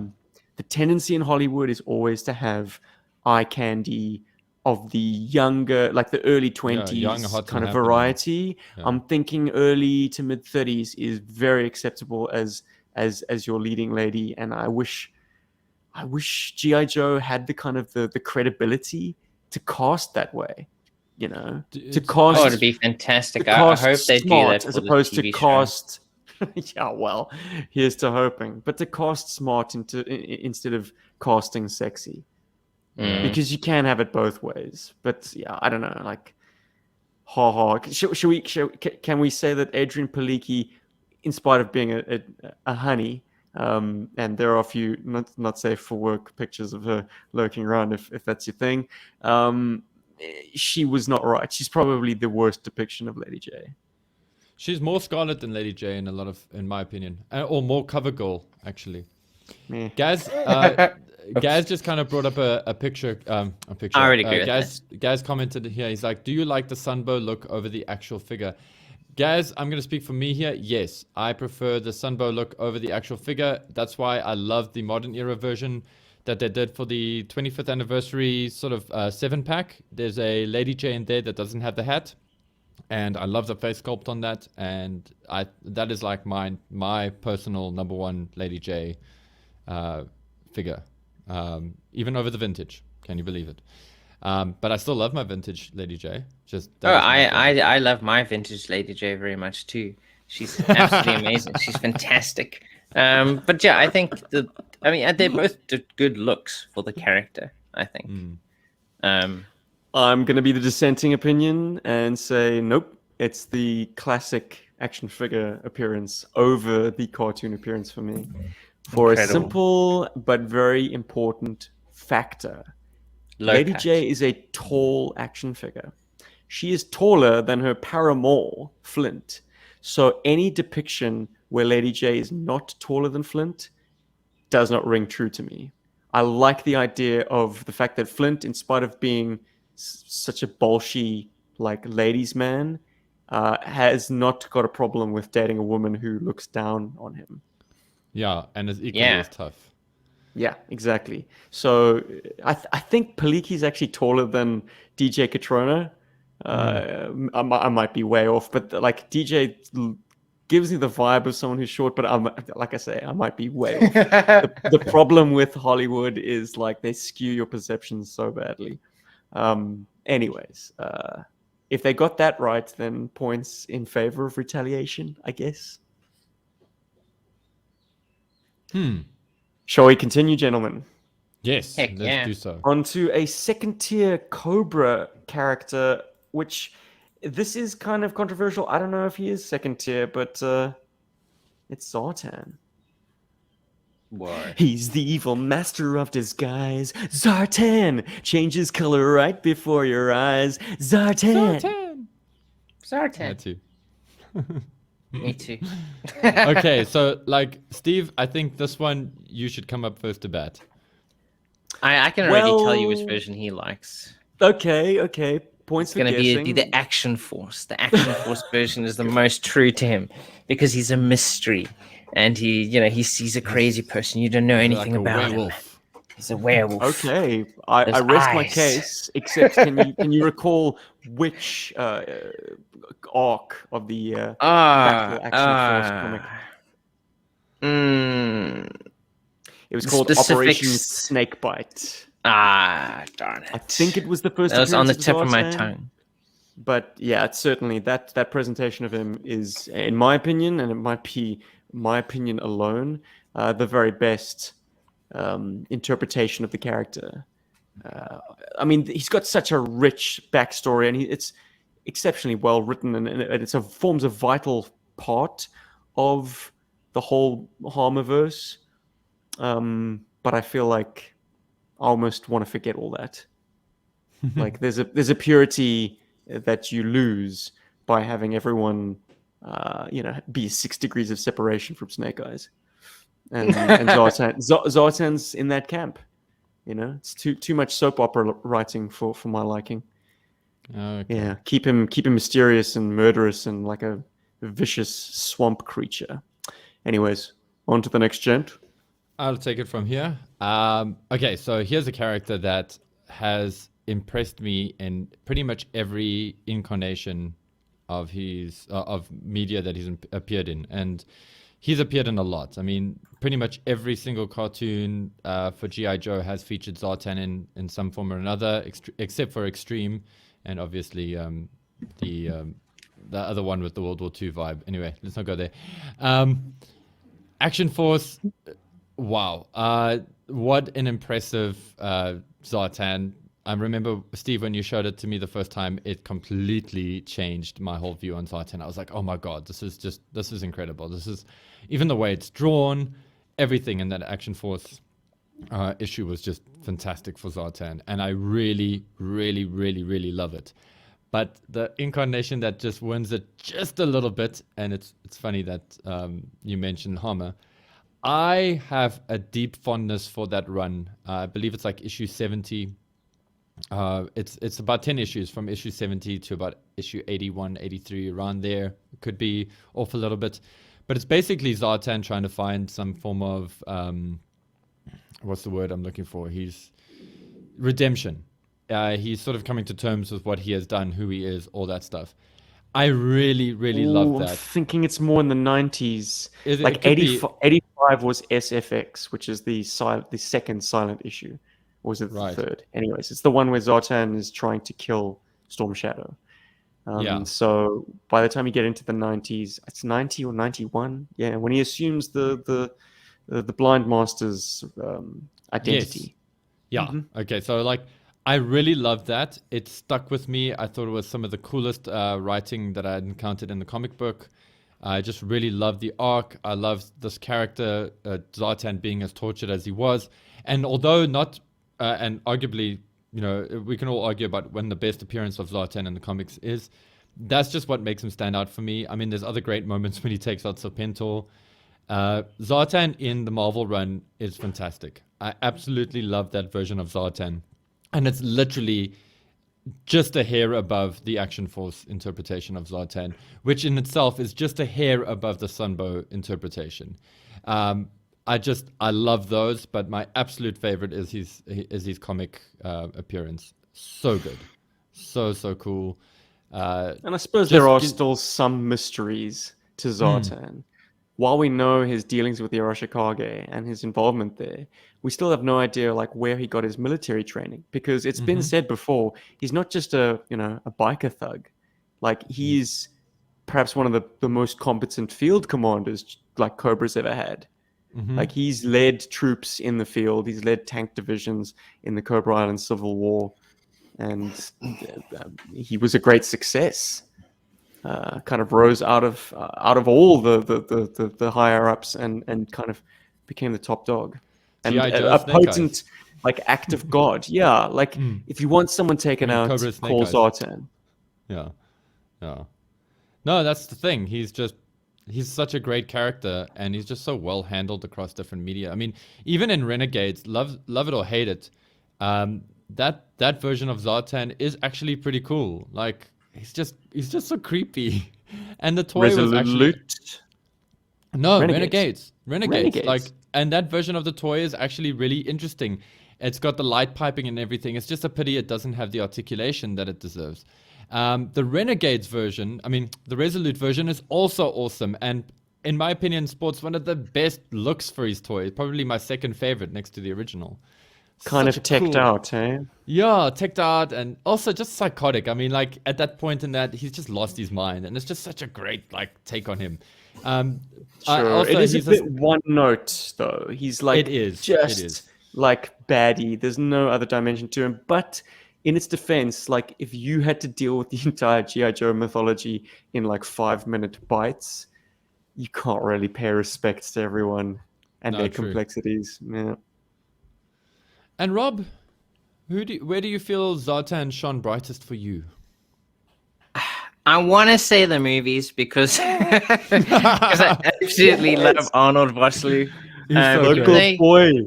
he appears in the first movie, but he hardly appears in the second one because he's like the bloody president for the whole thing. But it was an interesting portrayal of the character. I mean, you kind of get a little feeling of his craziness. I mean, he's got that stupid whistle that he does the whole time. He kills CoverGirl. Yeah, there it Dude. is. You know that I take it as read that Zartan is actually South African. Like, please just give us one and give us the best one, please. I Yeah, think he just do should us be. that I mean, one. I think one of the Vosloo best. connection is my favorite, like little nugget to take from GI Joe's abortive cinematic exploit. But, One like, of the that's- best. I'm I gonna keep mean, that one. one of the best versions of the toy, I think, is the Arnold Vosloo, the one that has the Arnold Vosloo face. I think that's definitely one of the best versions. Well, Steve He has that should be like South prototype African. figure. Yes, that one. Of the I think Desert that's Mystic probably. Zartan, but with Vosloo's head. Yeah. I think that's one of the best. And it's just so cool to have us African playing this character. I just wish they could have had him play him more like like the version that he is perhaps in Action Force. Even though I haven't read the Action Force comic books, Stephen has hyped this thing up forever. And the kind of the way that he kind of like goes on about how psychotic Zartan is in there, how mysterious he is. He feels like he would be the version that I would like the most. If only they would draw him more like Arnold Vosloo, then I would definitely be behind that. I think maybe this week I'll spend a little time reading Action Force, try find the snake fire issues. Snake bite. Snake bite. Snake There you go. fire. Snake fire. Snake fire. If you have snake fire, you need to see the doctor, dude. I'll spend a bit of Snake time fire. finding that. And yeah, and obviously GI Joe Cobra, so I can read more about Scoops. Randall. More. Sorry. Habib Marwan. Hard Target Still is my such a favorite cool of his movie. performances. From 24 season 4, where he plays Habib Marwan, a Middle Eastern character, where he basically just has his South African accent up there, Yeah, and because that he's was- that tanned was my enough, he first- looks Middle Eastern. That was my first blushings with 24. Nice. Arnie. Lekker. Guys, we're into our top tier characters, and I swear we better like ham it up for the rest of the episode. Like, we got to talk thick South African accents, okay? Yeah, Proper no boots problem. now, China. I want you to say it in your South Lekker. African accent. Horogs. Horogs. Nee, man. Horogs. Boerewors roll and chips. Boerewors Oh, roll and and pap chips. and smoor. Okay. Coronavirus. Guys, who was it who selected Baroness as our top tier Cobra operative? Because that's I think it genius. is Paul.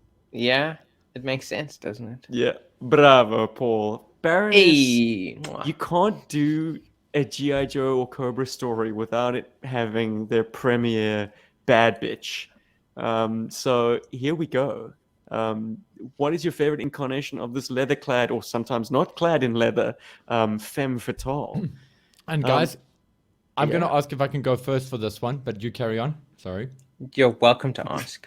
You the can only- go. I have to go first because it is Celia's birthday today, and I immediately Ah. after this I do have to go and jump off and meet her and her folks for lunch. Celia can get They've you just off. arrived, so so I do apologize. That's fine, Paul. Let's wrap it up. cool. We've jawed Sweet. enough. Okay, Baroness. Baroness, Is it comics, oh. cartoons? Narrow it down for us, Paulie. Is Oh, it dude. Sienna Miller?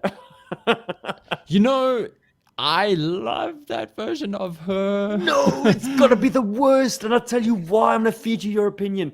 The reason she's called a Baroness, she's called Baroness only because part of her cover was part of her infiltration job was to marry a baron. The dude who had that lab where they weaponized the nanobombs. Yes. Like, Yes, that's the no. only reason she's called Baroness. And I'll finish my sentence with of the movie action figures. Because that's the only version. That's the only way that the toy version is even. That the movie version is even remotely redeemable from the first rise of Cobra is that I thought her toy was actually pretty cool. Aside from that, actually, what is important for a good old Baroness, it's 2 words, ladies and gentlemen, Morgan Lofting. That woman brings such a gravitas and such a presence to Baroness on the in the animation series that I have been crushing on both Baroness and Lady J for such a long time, since first seeing them in the cartoon, notably Order Cobra, that I cannot divorce myself from the Sunbow version of Baroness. In fact, the Baroness in the comic books is still the Sunbow version for me. Okay? That's how it is. She's such an amazing... I love Baroness. I think what a complex villain. Just what a wonderfully complex villain that uses everything that a woman has as a villain. And it just makes it so great. And they managed to get that right in the Sunbow show as well, if you can read between the lines. And I'm pretty sure that that was intended. So I'm going to say Sunbow version. It's a hair about the comic. And Resolute, I like the version in Resolute a bit, although I just felt she was also a little bit one-dimensional. But she was still cool. Her and Destro were just thugs, man. Yeah. Like, just, that was perhaps a that was a bit of a weak use of those 2 characters. All they did were just, I mean, they were basically throwing themselves in harm's way. It's not yeah, they were a bit joke on Harley now for, that you've mentioned it. Well, it's not a smart thing for Cobra higher echelons to do. Like, they did not need to be like... I mean, it's just... I guess Resolute was just trying to get as many named-faced characters to kind of face off against each other. You wanted that boss battle between Stalker and his team and Destro and Baroness. But yeah, no, look... And what did you think of their redesigns, or these Baronesses? I love Destro's. I'm not so big on the... weird. Grey. In the animation, it looks fine, but translated to a toy, it looks terrible, in my opinion. So... I don't love it.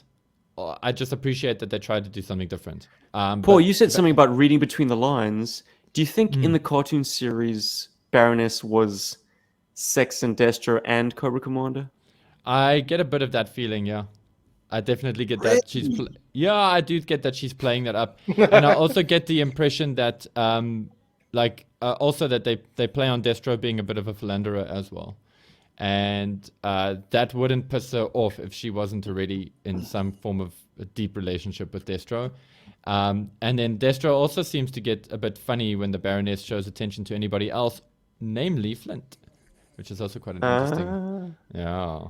And I love Devil's Due decided to lure in some extra comic book readers by playing that one up.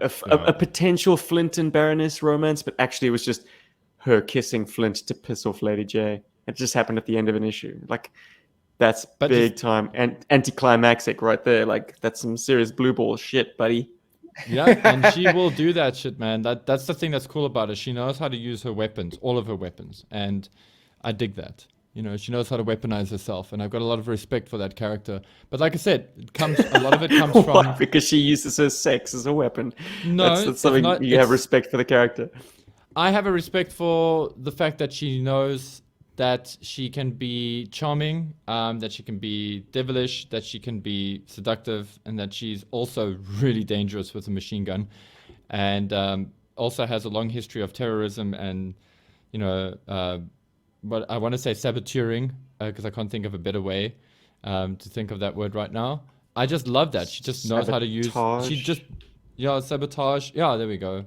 Her history of sabotage and terrorism and violence, and it's great. It just makes her a very cool villain. She doesn't have many lines that she won't cross, and that's it's also cool that in a lot of ways she's kind of the polar opposite to Lady J, because Lady J would do the same. It's just Lady J has got the sort of moral ground that she stands on. But anyway, let's not get too deep into that. Best version of her for me. I don't know, man. If you're working as a deep cover operative and you're a female, I think that's a line that you kind of, as part of your job, you're likely to cross. Oh no, I'm not. No, that's not.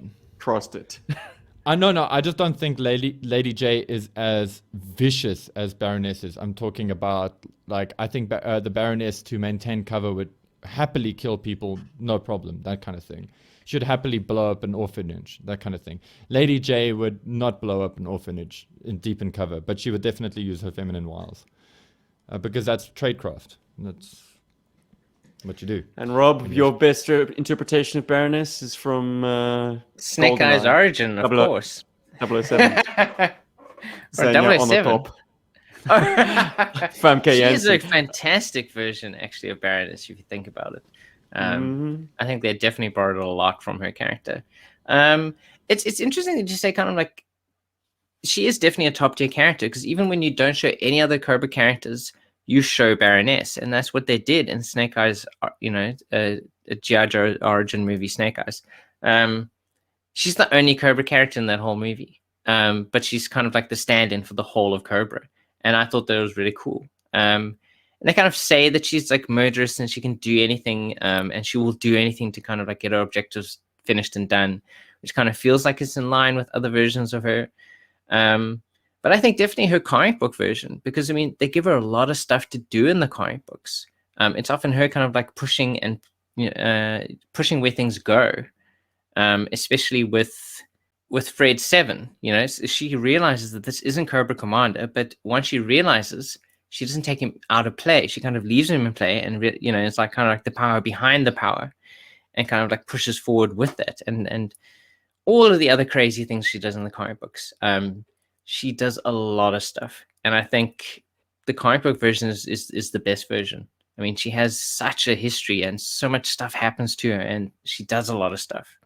The mind games of it all. I mean, she's creeping with Fred 7, but Destro still wants to get a piece of that.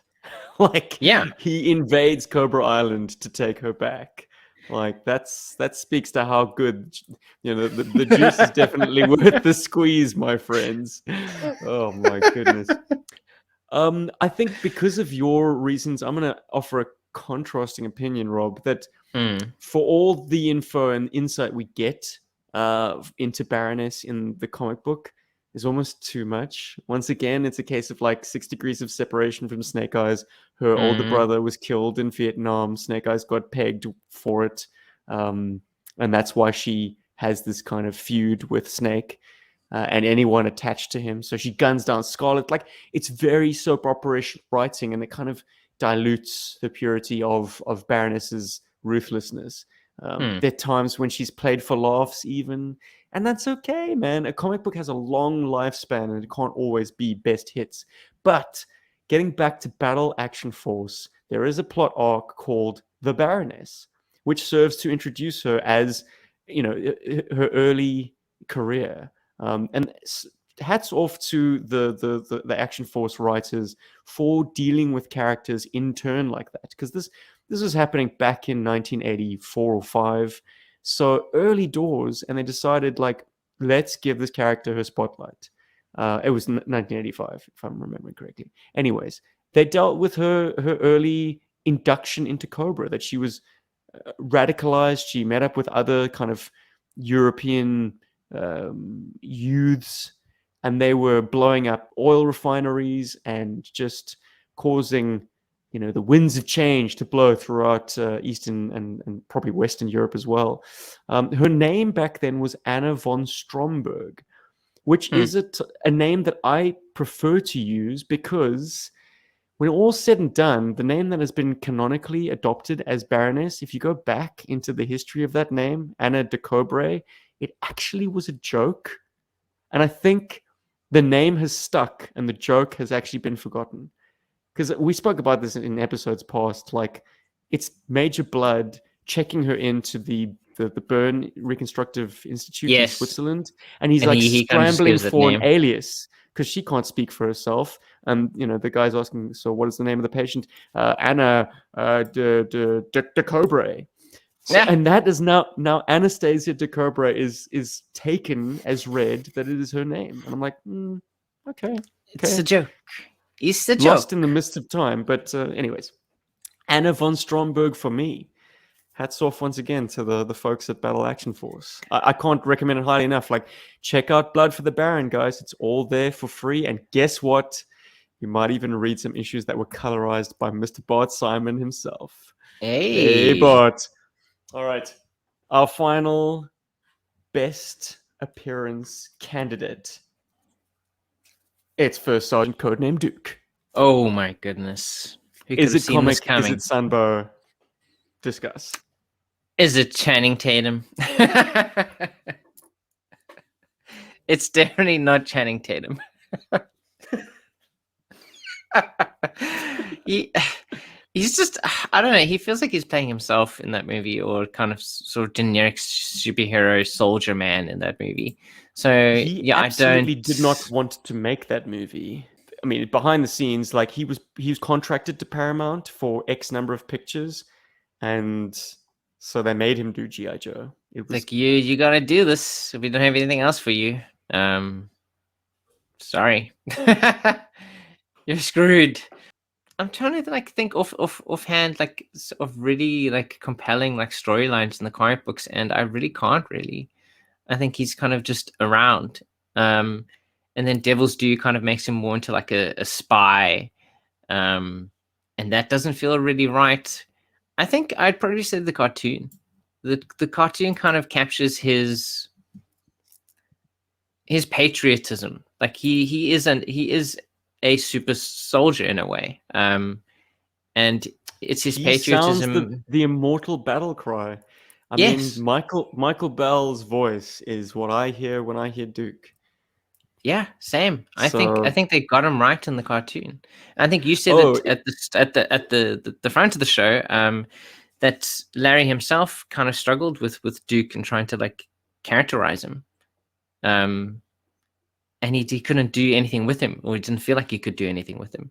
And I think the cartoon, because of the setting and because of the tone of the cartoon, they could just go absolutely balls to the wall with this American hero, Duke. fun fact. So Michael Bell did the Yo Joe that kicked off the cartoon opening. Yeah. But then in season 2, when it's Flint pointing, or not season 2, I should say, the the further adventures of GI Joe. You know, when he's pointing at the gigantic blue Cobra monolithic airship in the distance. Yes, yeah. It's Flint obviously doing the pointing and yelling, but it's still Michael Bell's voice. So that's still Duke. Flint is They probably try to miming. get the voice actor to do it, but they're like, okay, it doesn't sound as good as Duke's version, Michael Bell's version. Let's just keep Bill that. Ratner's got a terrific voice, but I think they were just like, we've got it in the can already. Like a guy yelling "Yo Joe" is a guy yelling "Yo Joe." But yeah, it is a funny little bit of trivia that it's kind of lip synced. Ah, wow. Okay, I think it would have to go for Sunbow for me as well. Except there is a standout moment in Larry's run, which, if you think it feels like an episode of the cartoon, there's a reason for that. It's the Russ Heath illustrated issue 24, The Commander Escapes, in which it is a Duke showcase, I'm going to say, because he's leading the mission, he's interring the prisoner, he's very much point man on the entire issue. While it does highlight Roadblock facing off against Storm Shadow and Gung-Ho getting slashed in the back, like it's lovely to see Duke in a kind of a more commanding role. He's cool, he's calm, he's calculated, he's got some aces up his sleeve, he's got a hidden Skyhawk in a crate to shoot down Cobra Commander's escape vehicle. Yes, I remember this. Yeah, and the reason it feels cartoonish is because Russ did the design sheets for Sunbow. So everything is pretty much on model to the way it looks in the cartoon. So if you can imagine Michael Bell's voice as Duke in that issue, that's Duke's best appearance for me. And I don't think he's necessarily topped that. There's got to be a feel of like a veteran soldier. It's never going to be the Channing Tatum appearance. And by the same token, like modern animation approaches like Sigma 6, Duke's always going to be front and center, but they've de-aged him. Same with Very young Renegade. in most appearances. Yeah, he's young, he's wet behind the ears. That's often a plot device. No, that's not Duke. Do that to anyone else. Do that to, all the kind of the young men populating GI Joe. Because let's face it, like, you and I are not young men anymore, Rob. So all of a sudden, the entire GI Joe roster, save for a handful, are now our junior, at least in age. So, like, it's okay to play the tropes of inexperience, even for like a hardcore combat unit guy. But that's not Duke. Duke's always got the answers. And if he doesn't, he sure as hell convinces everyone else that he's got the answers. Yeah, just he'll through figure it out. sheer force of That's what a personality, good master sergeant does. He kind of takes control of a situation, I think, and kind of like keeps people motivated and keeps them going. I think if Paul was here, he would agree it was the cartoon one. So I think I definitely win this round. Yeah. And something tells me that resident Duke aficionado Diana Davis would also probably fall in line with Sunbow. Though, as I said, Duke's had some interesting strings added to his bow in recent comic book exploits. Like, did you know that he had a wife before he joined GI Joe, and she had been captured, presumed dead, all the time that he'd been serving as a Joe, and then suddenly kind of steps back into his life? Hey, that is wild. I know. I have to do a lot more reading. I have so much to read now. Okay, so I need to read all of GI Joe, Real American Hero, Battle Action Force, and GI Joe Cobra. Indeed. And I'm going to address something Bart in the comments is indicating that, yes, De Cobra is now indicated on Baroness's file cards. I'm still going to stick with my guns that this is a joke that just got carried too far, to the point where, like, the origin of the term is forgotten and it's just taken as that's her name. That's actually I would her probably file agree name. with that. I wouldn't be surprised if going forward on Snake Eyes' file cards they actually put his real name as Snake Eyes, based off Snake Eyes the Origins movie. Because that's his name. That's his only name in that movie is Snake Eyes. So from now on, file name will be Eyes Snake. Do we have time for a little bit of Postbox the Pit? Heck yeah, dude. So let's rip open Postbox the Pit with our wish lists once again. We are eventually getting through all of them. Facebook, as I said, was the most numerous, and we've left it till last. We started the first, I suppose, third last week. Let's do the next third. We got our buddy Rob Walsh, who we met that fine day at Kokomo Toys, who says very succinctly, well, we're already getting a 6-inch classified barbecue, so this is it. I'm going to die. Presumably die happy. He basically answered his question with a GIF or a GIF, whichever you prefer. Yeah, so Rob's happy, very thrilled to get his 6-inch barbecue, though I'm always going to think, wouldn't you be happier with a 6-inch cutter? I mean, if they're doing barbecue, they might as well. They might as well get around to him, yeah. They're going deep on the roster. Come on, Skip A. Stone. What's his secondary specialty? He's like a Girl Scout coach or something. like soccer coach for girls. Like I distinctly remember something like that. He's a sports coach, like for like a girls team. Magnus Lauglo, the Brick Master. He says that there are 5 toys I wish Hasbro would produce for the 3 3/4-inch scale. The Cobra transport helicopter. Oh yeah, it's popular. That was from the early ARR run, purple or possibly black. I would say also the Asp blue would work for that Cobra helicopter. Anyways, that would actually be my preference now that I think about it. His next pick, the Silent Castle, wink emoji.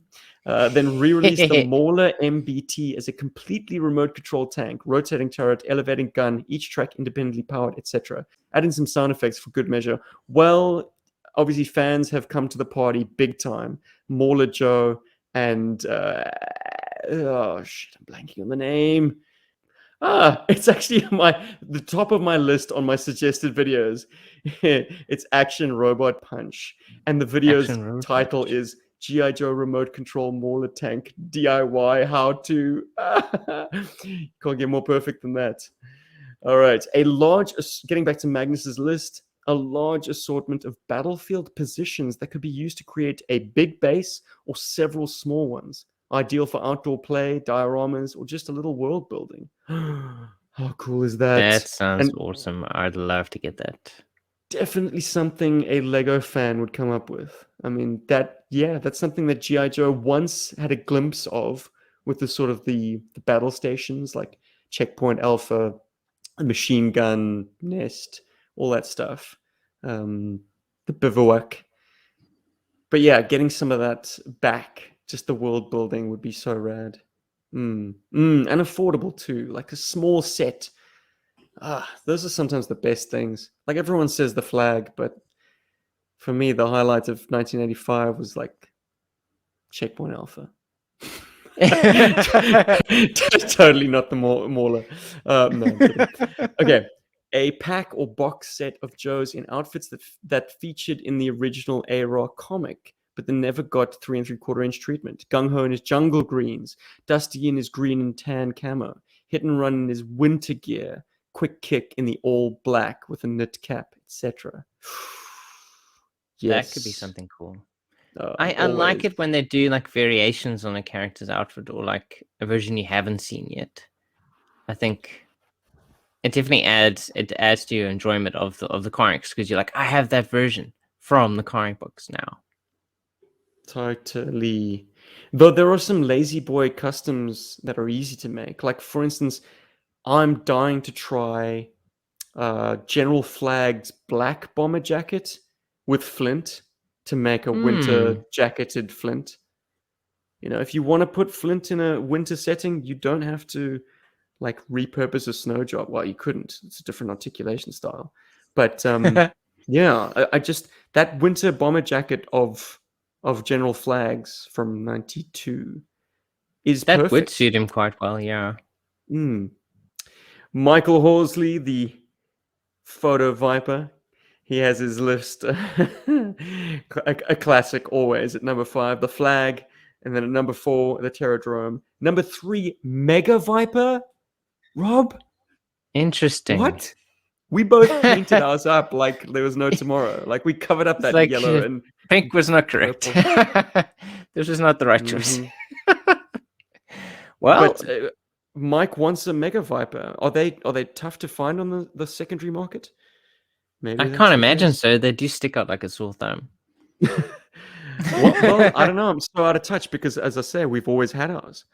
Anyway, at number 2, the Cobra Power Fighter. Wow. Okay, maybe this is a rare item because it came so late in the line.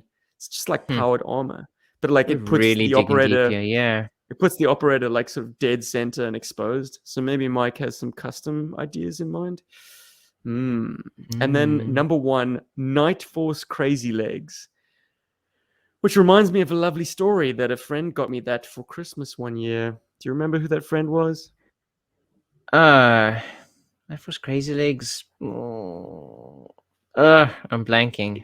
It was you. Oh, come on. Was it? You, I bought you a Night Force figure. You bought me Night Force Crazy Legs. I should have kept that for myself. With the folding stock, with the parachute pack. Like he was complete. Yeah. It was the same year you also got me a Zorana. And I immediately said, she's a bit loose in the O-ring. And you're like, oh, well, we'll just change it out. And then to that I replied, no, we can't. We can't. She's glued together. Oh, I didn't know about that. I'm sorry, Steve. But I'll have you know that I managed to actually get that Zorana open with the minimum fuss. Oh, she's got a fresh O-ring. And I've now got a bonus extra Zorana that came in a sort of a trade. And that Zorana is your Zorana. Hey! Fantastic. Well, at least I don't get the one with the bum O-ring. You think? I'm the only one who knows how to tell them apart.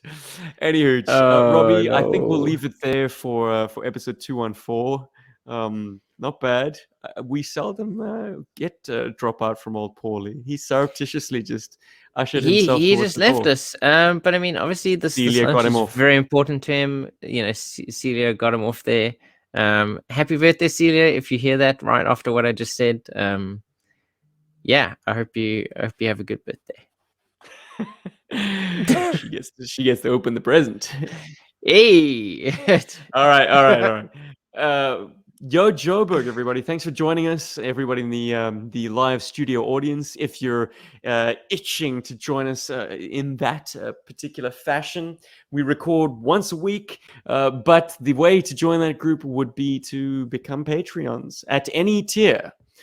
So we don't sort of gatekeep Don't it with like discriminate. Yes. Anyone, exactly. if you're part of the Joe Force, you can come join us.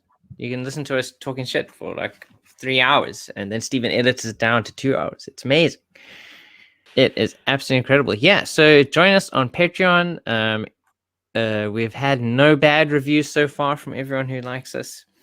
Thank you to everyone that contributes, who enjoys what we do enough to kind of throw a bit of what's that song from The Witcher? Chucking in the buck. I don't know. Just basically I don't keeping know. the lights running for GI Joburg. I mean, we're not about to quit our day jobs, but this certainly helps. Keeping us keeping the wheels greased and occasionally getting us the odd toy to review. Well, hey, Absolutely, amazing. and also paying for all the things that kind of like keep the operation going. So thank you to everyone who is part of the Joe Force. We appreciate every single one of you. And if you love us even more, you can check out our GI Joe inspired GI Joburg t-shirts on teespring.com. There's some really cool designs in there. I know Paul is always excited to try and add more on there, and he does occasionally. So always keep your eye out for new things coming out when Look, he's I'm not gonna say too that busy. like GI Joe shirts, there are a wild number of variations that you can no doubt track down Oh, online. absolutely. And a lot of them are taking IPs from Hasbro, whether they've asked permission or not. But Paul has done a very clever thing in that everything is GI Joe, but without infringing on their IP. And what you wind up with are very unique artworks that are instantly recognizable. It's a lovely kind of uncanny valley. So if you want some of the most unique GI Joe apparel out there, check out our store on Teespring. Woohoo! Yeah, have a look. Check it out. Hunt Buy yourself something over. nice. Hand over hand. Get there quick. All right, let's close it out. Robbie, once again, thank you for joining me, my friend. Heck It's yeah, lovely dude. that we have this thing that we do together. We still play GI Joe in a sense. In a sense, we definitely do, and we'll even play more soon. We'll be using our creative imaginations as we dip our toes, our little fingers into role playing. And finally, GI Joe role playing. We don't even have to leave our wheelhouse to enjoy role playing. Catch you next week, Joe Burgers. Thanks for listening, commenting, liking. Thank you. And Love, subscribing folks. to this channel. We always appreciate it. We see you and we love this community. You can always get in touch with us on arealsouthafricanhero@gmail.com if you want to write us a nice lengthy email, which we'll most likely read out on the show. Or you can drop us a voice note using, just attach an MP3 file and we will play it. Haven't had one of those in a while. Alternatively, you could comment on this YouTube thread or wherever we're social, be it Instagram, Twitter, or Facebook group. Just search GI Joburg and go to town. And that's Heck yeah. all I have to say about that. 214 out. Yeah.